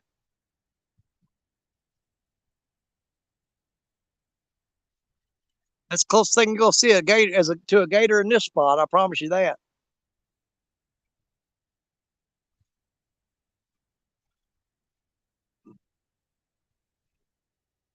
Let's see. That log stopped right there, so I don't know if it's hung up on one of my lines or what. There, Betty just got bumped again. Man, he's just pecking at it. What the crap? What is the deal with that?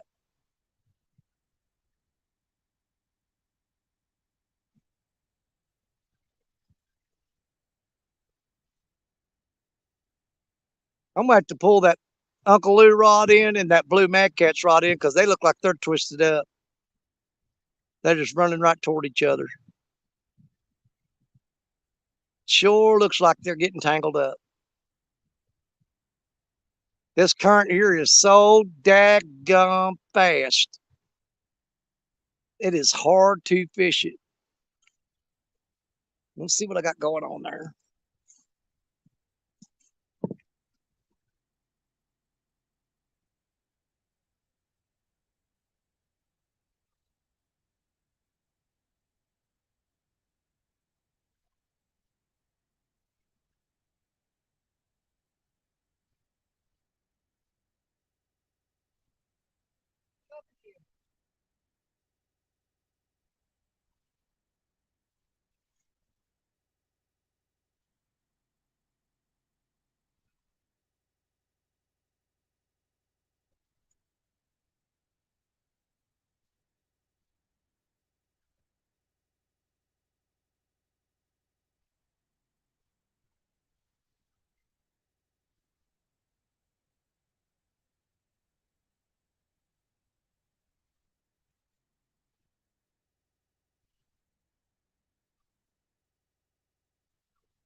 Oh,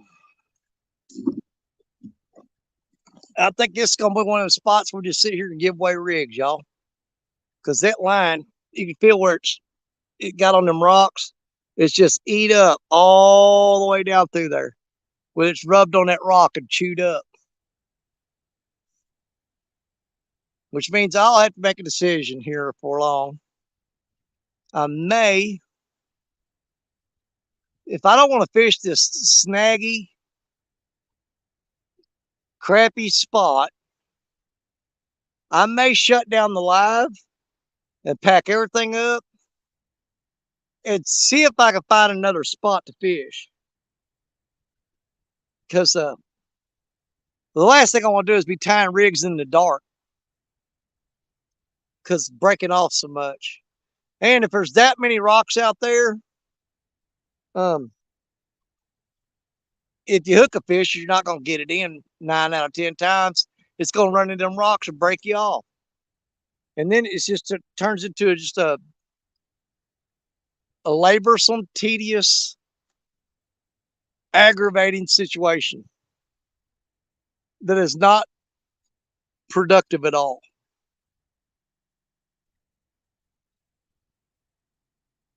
It's one of the agonies of bank angling is dealing with that crap. Well, so far we've lost 2 rigs and we've only reeled in 2 rods. That's not a good average. You'll start to see why I let them just sit out there and let them soak.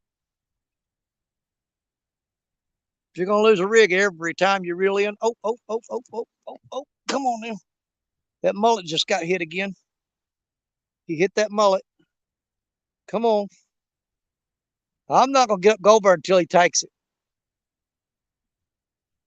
3, 4, 5. But yeah, we just got to hit on that mullet.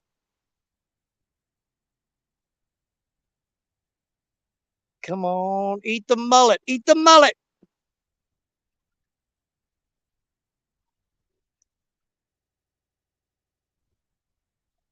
Then what'll happen a lot of times in these spots like this, that fish will hit that rod and bend it down, and you'll see it bend down and stay down, but it won't be bouncing. That means he went up and under the rocks. He's underneath them, and he's got that line wrapped up. Now he's just pecking at it right now. So he hasn't made it to the rocks yet. But he gonna try. I guarantee you he gonna try.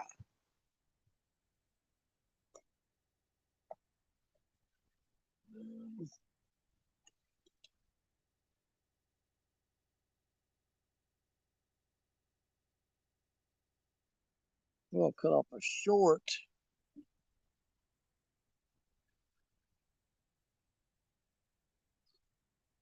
Let's see. Make a leader for our sinker, our weight. Get that cut.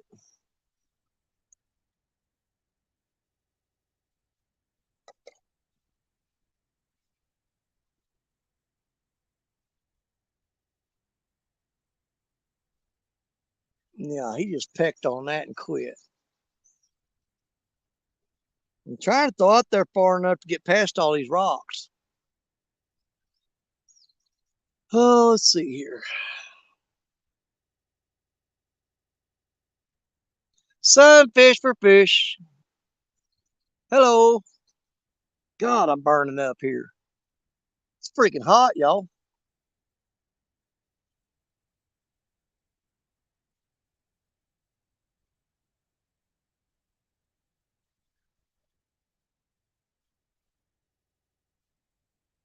And I'm sitting there kicking myself wondering why I picked this spot. Because I've only caught 2 decent fish in this spot right here in my whole life. Sometimes you look at it and think, maybe today's the day that spot pays off. Maybe.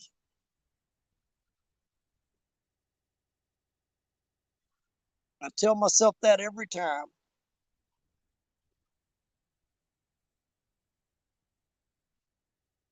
Every time I come to this spot right here, I think today's the day this spot's going to pay off.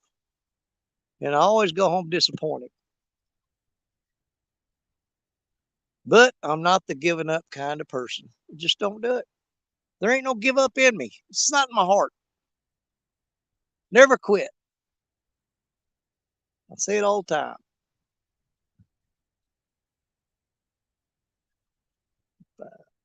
That's just like my whole life has pretty much been a fishing trip. I've never quit fishing. I just paused for a minute.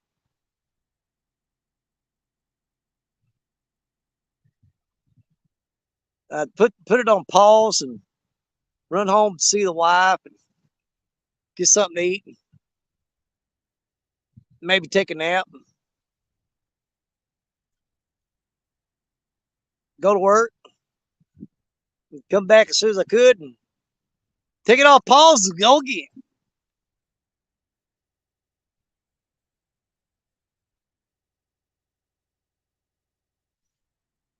Oh, Lord.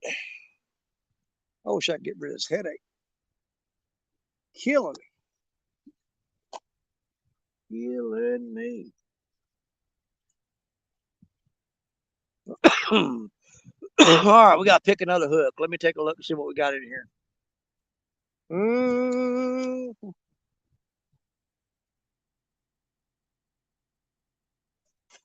What do we got? What do we got?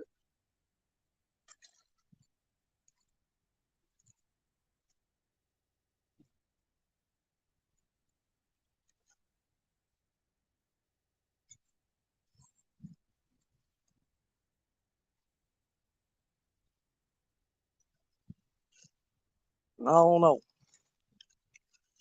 With all the fishing trips I've been having lately, it may be a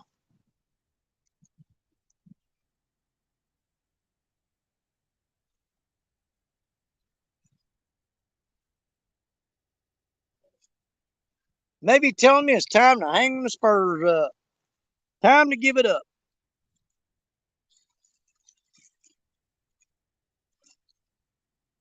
I mean, you got pretty much everybody I fished with's done gone to fishing with boats now.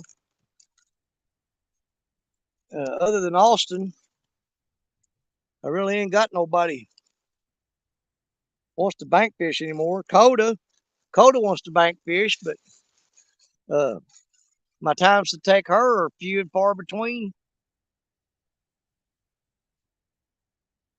I don't get near the opportunities to take her fishing that I'd like to. Just don't know. Come on, buddy. Come on, buddy.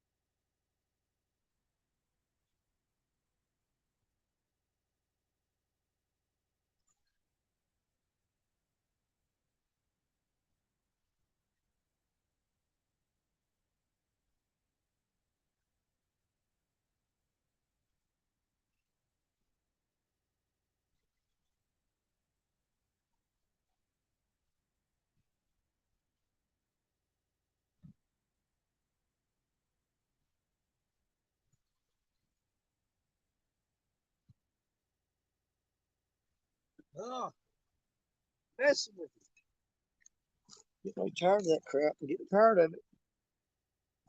I guess something keeps eating. Oh, there goes crap. Every time I come over and sit down. Come on now. There's something after that mullet. Come on now. Get on there. Oh, he's dropping slack.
Oh, messing with me, messing with me.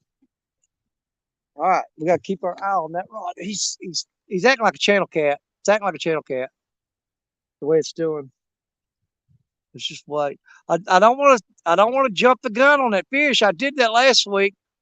I went for so long without anything biting that whenever I did get a good bite, I jumped the gun and reeled down on him and missed that fish. So now it's got me where I don't know. I'm sitting there waiting and seeing what they're gonna do. He keeps he pulled down on it real hard. These just they're just slowly bumping it, and he might have it wrapped around a rock. They want to bump right there. He just bumped it again, and again. I hope not, but it might be one of them cotton picking eels. If them stinking eels moved up in here again, that's what they do. They'll sit there and nibble and peck at it, and they'll pick your bait off your hook. But I tell you one thing for sure, I get this other Mad Cat's rod rigged up. We're gonna throw another finger mullet out, and I think I'm gonna reel in that rod that's got that baby gar on it, and put a finger mullet on that. 4, 5, because it's getting pretty decent bites on that finger mullet.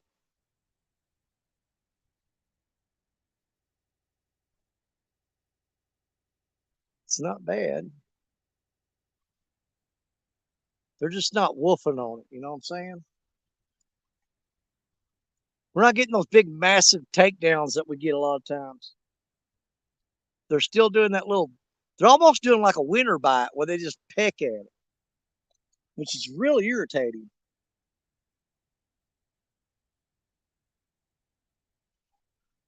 I hate it when they do that crap.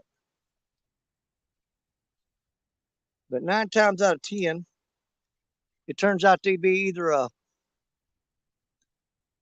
small channel cat or a freaking eel and cotton picking eels. Now,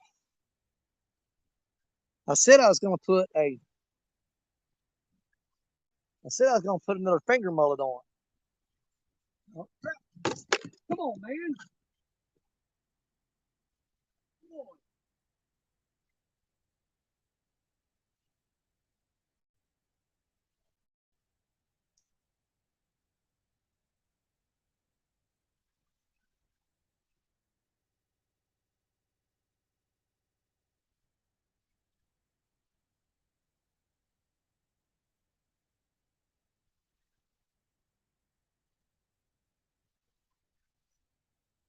It's gotta be.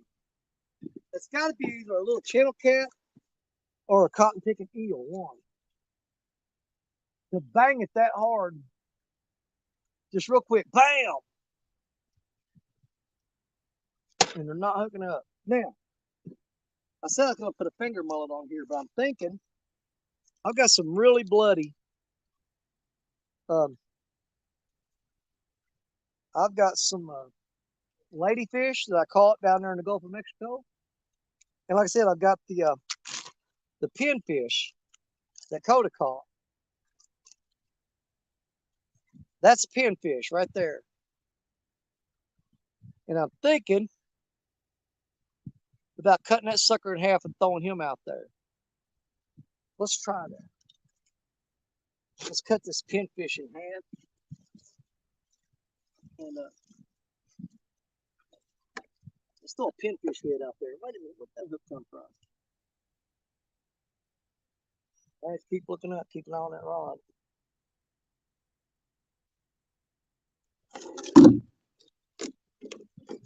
Cut him right half in two. Let's do that. I'm gonna put this pinfish on here.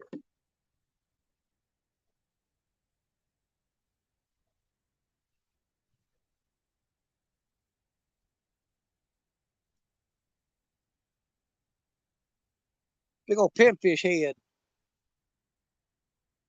Oh,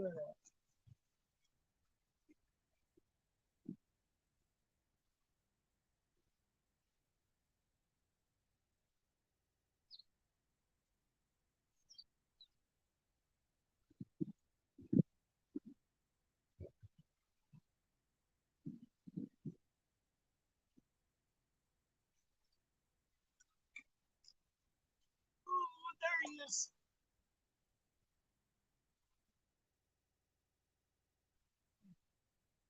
like them rocks. Oh, he's going under the rocks, guys. Crap. He's still on there. He went right under the rock.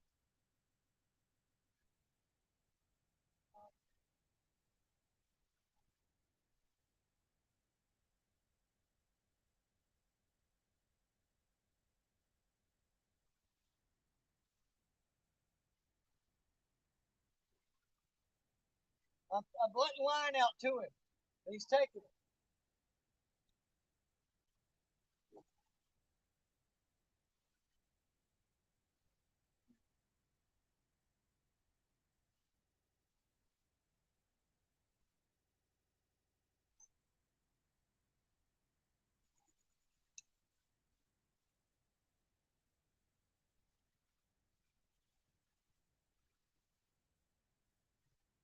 Hang on a minute.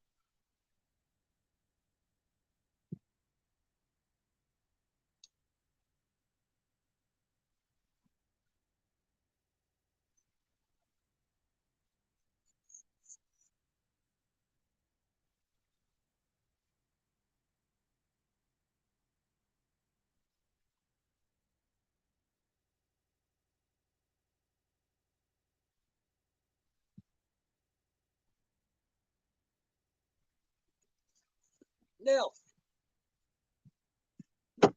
remember what I said earlier? Remember what I said earlier about the way the rocks are sticking out here? See that big pile of rocks right there? Those piles are out there. And I said, when you hook a fish, 9 times out of 10, when you get them within 40 feet of the bank, they run under those bricks and get in there and wrap you up. And that happened to me in Austin last Sunday again. And what I did was we just kept dropping slack and dropping slack. And that fish finally came out of there. Sometimes that works. A lot of times it don't. But if I just pull on him, I'm going to lose him. That fish is on that rod right now. Okay. He's on there and he's still bumping the rod, but he's got it wrapped up around something down there. And my only hope is to give him enough slack that he will get it off of that rock.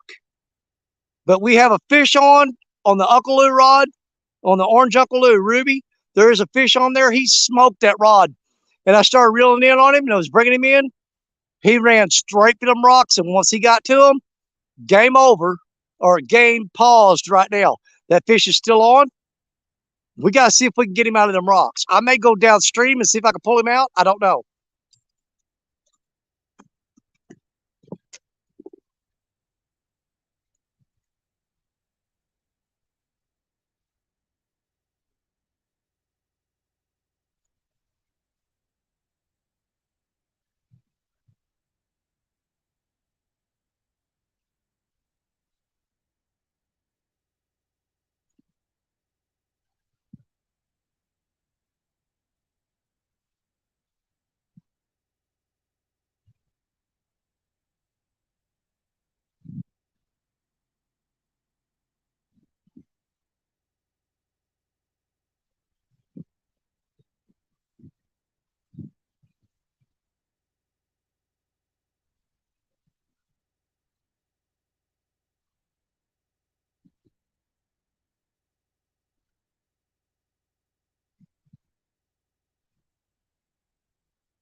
I was sitting there holding the rod tight and he was pulling and pulling and pulling. And I guess he finally pulled loose. As soon as he broke off, the hook come flying back up out of there. I got the hook and the sinker back, but we lost the fish. But he was steady when I was holding that rod and held it tight. He was steady pulling on it like that. He was steady tugging on it. We're definitely going to go back with a mullet back on that one. And I'm going to put a mullet on that rod over there. Well, that was our first hookup, and he got in the rocks. Like I said, guys, these rocks are hard to fish. I'm telling you, it's tough. You can get fish out of there, but you really, I mean, it's iffy. Even when you hook them, it's hard to get them out of there. That's why I hate fishing these rocks. I hate them. I mean, they're pretty decent fishing spots as far as getting on the fish whenever the right time of the day. But getting them out of the water is a whole different ball game. So we'll go back with another finger mullet.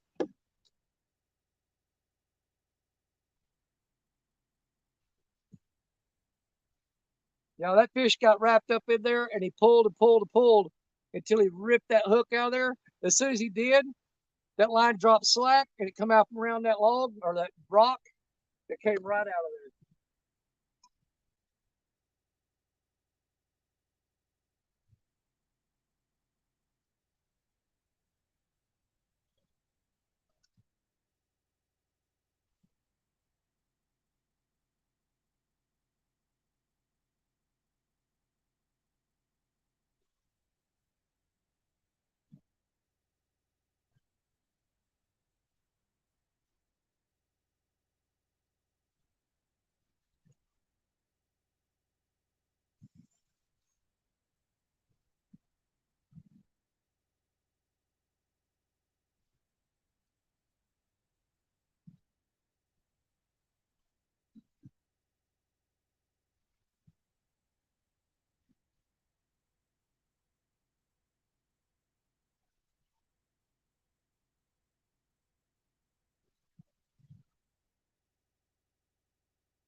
There's that baby gar we had on there for bait, and he's pretty much drowned and done for now. So we're going to take him off. Oh, yeah, he's goner. That's a baby gar. No, he's still alive. Put him in the river. But we're going to go ahead and go with finger mullet on this one, too.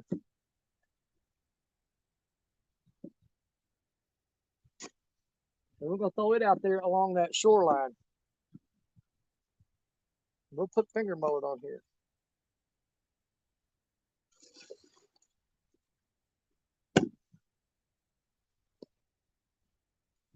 Now, that baby gar wasn't doing nothing.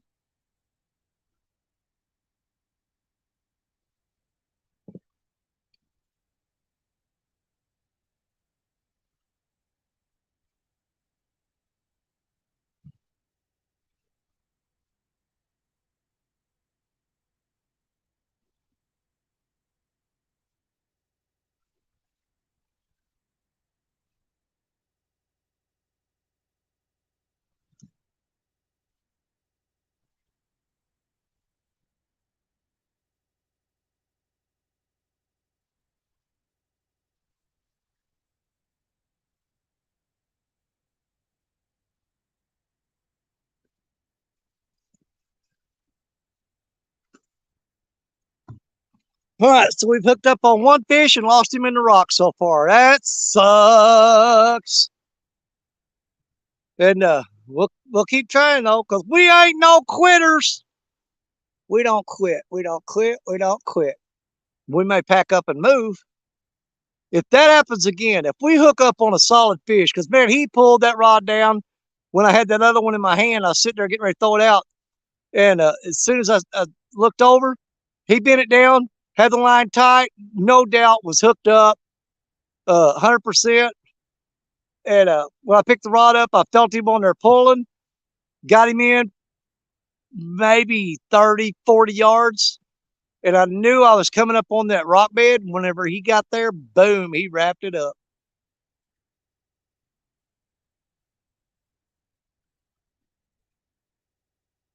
But you can go back and listen. What did I say? You can hook fish here. It is hard to get them in because of these concrete freaking slabs. Those are giant chunks of concrete right there, and they're all over the place out there. Great spot for fish to bed up, and when they're spawning, they get up and underneath there. Great spot to hook up on fish. Really crappy spot to try to reel them in. Your success rate here is extremely low. Oh, we're getting hit on a pinfish. That when we cut that pinfish head off, something's beating on it now.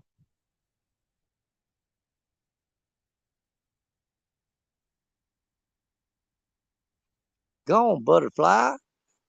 Go on, fly, butterfly. Get on out of him. Quit landing on my face. Stupid butterfly. Got crows flying.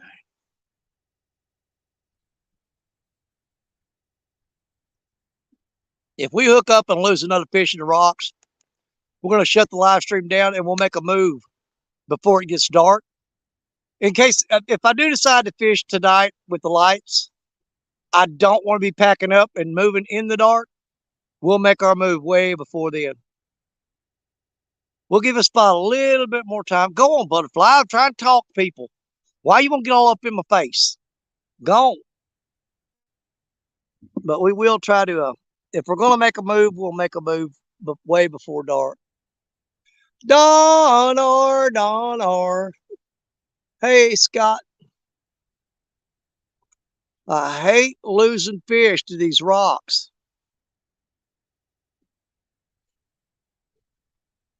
But the majority of spots that I fish along the Mississippi River is rocky shoreline with chunks of concrete and slabs with rebar sticking out of them. I mean, it's crazy. What's my battery looking like? 65%, and I've got it on the charger too. That's not good. I'm losing battery power with the battery plugged in.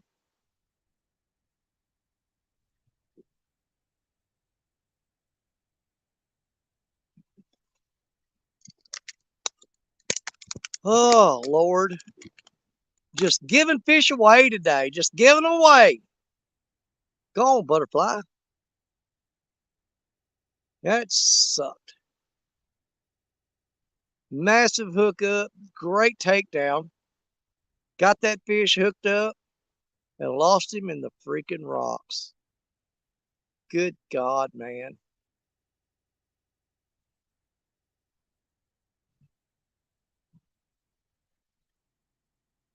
Man, I must be paying my dues for a monster fish or something. I gotta be. With the crap that's been going on, I gotta be.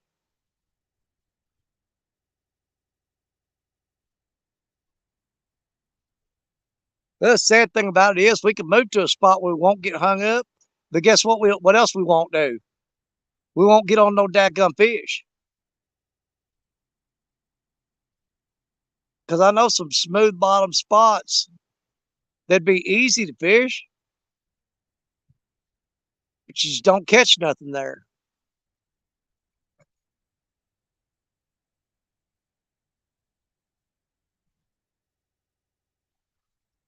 Oh, where are you tonight? Why did you leave me here all alone? My rod had been over and thought I had a fish. He met another and he was gone.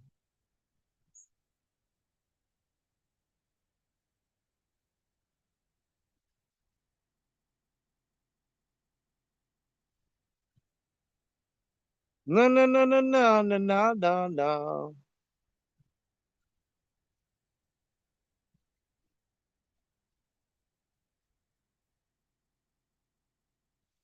Oh, I can just hear it now. There's a couple fellers on this river talking about, oh my God, I hope Danny skunks. I hate that guy. I like it when I catch fish and he don't. Yeah, well, My top 10 fish can eat your PB, so shut up. I know who you're talking about. Oh, Lord. It ain't even prime time for fishing. We need to figure out what we want to do, y'all. I'm really not feeling staying in this spot and just hanging up all night long. I can move back down there where me and Austin were Sunday. That's an option. We did get hung up there a few times, but not real bad. And I could drive along the river and see if I can find a different spot that I ain't fished in a while. Just don't know what to do here. We're going to have to make up our minds. The camera screen's so dark now I can barely see the small water charters. Sorry I said all that. I was in a bad mood. Sorry you said all of that. You were in a bad mood. Hell, I didn't read it no way, so it don't matter. If I didn't see it, it didn't happen. Go on, butterfly. And John, you don't need to be in a bad mood. You're too good of a dadgum fisherman to be sitting there in a bad mood. Just work it out, buddy. Work it out. King of the Okeechobee. Can't have you being all mad and upset.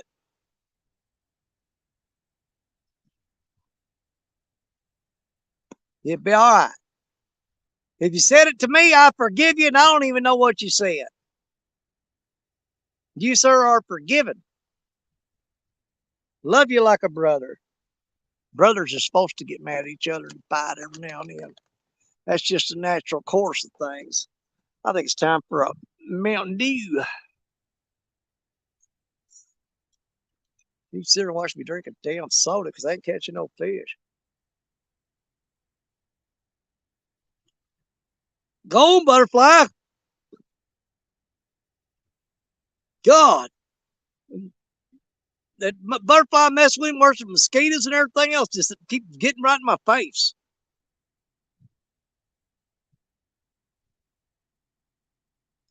I will put you a cap full of this Mountain Dew down if you will go away.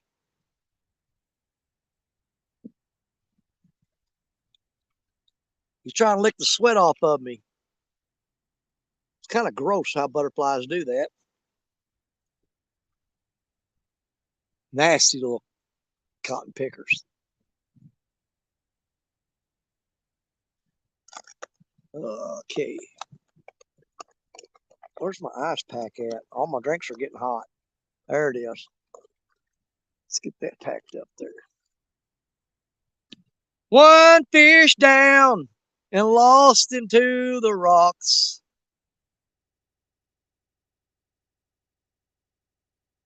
Well, let's set a time limit on this crap. All right, what time is it? God, I wish I could see this phone.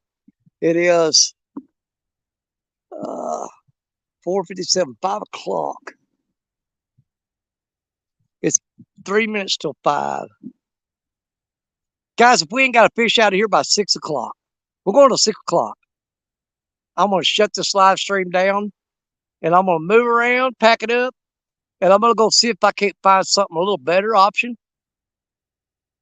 If I don't come back, I didn't find anything that I liked.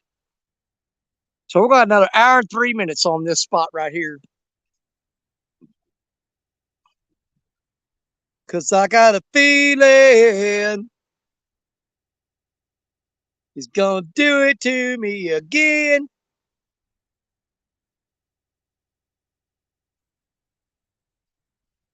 I need to check the bait on Betty, I guess. She got bumped several times. Oh, there's a deep hole right over there. I need to throw in that. I am not liking this. And everybody's getting tired of me not catching any big fish. Caught picking 8.5-pound flathead last week. Just ain't doing it for me.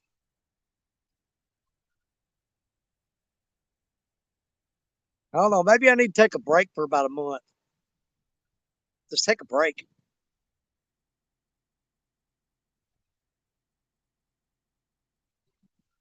Butterfly?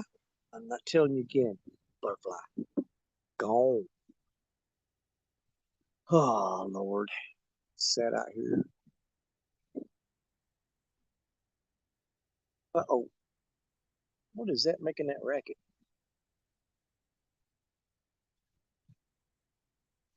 Oh, Lord. Yeah, let's see. Hold on here. Oh, is Judith leaving? I'm trying to see the chat, you guys. I see I'm saying goodbye to Judith. Thanks for hanging out with me, sis. There's Skipjack Cindy. You guys, we're going to give it about another hour here, and then I'm going to shut this down, and I'm going to make a major move. Major move. I'm going to make a major move. But we'll give this spot another hour because I'm just crazy like that. I will sit here and torture myself for another hour in this crappy rock infested hole, just trying to get something going on.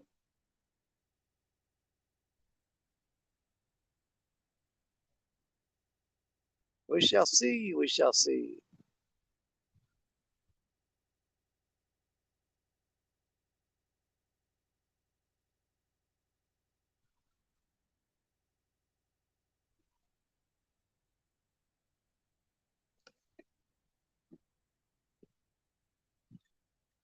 Yeah, I'm running out of energy too.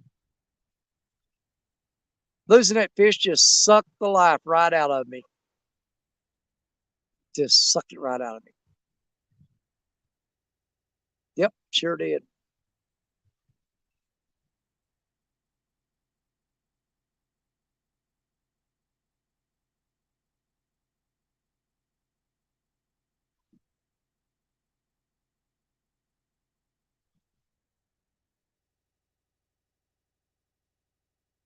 I don't know if we're gonna be on the kayaks tomorrow or what.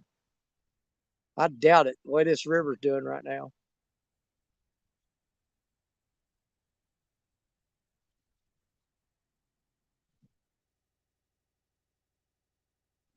I'm gonna see if I can reel Betty in.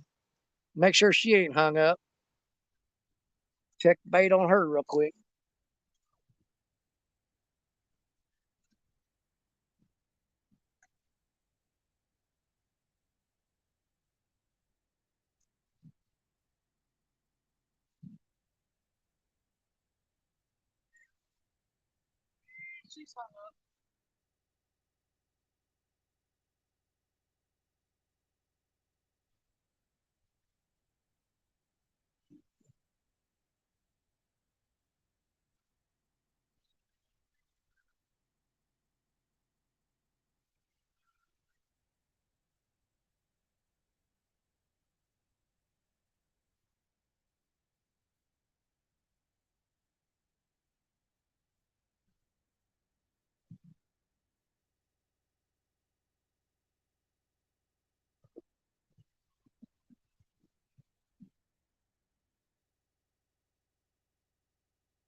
All right, guys, we're just breaking off lines here, so I've got to get out of here. I'm spending way too much money on gear on this spot. I'm losing too much tackle.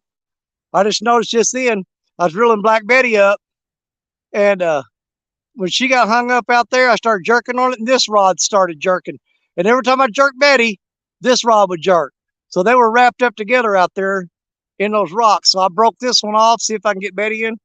I'm going to go ahead and shut it down, and I'm going to pull all these rods in and break all these lines off. I'm going to re-rig, and I'm going to relocate to another spot, because there's no way I'm going to sit here in the dark tonight and just sit here and break off rigs all night long. I'm not doing it.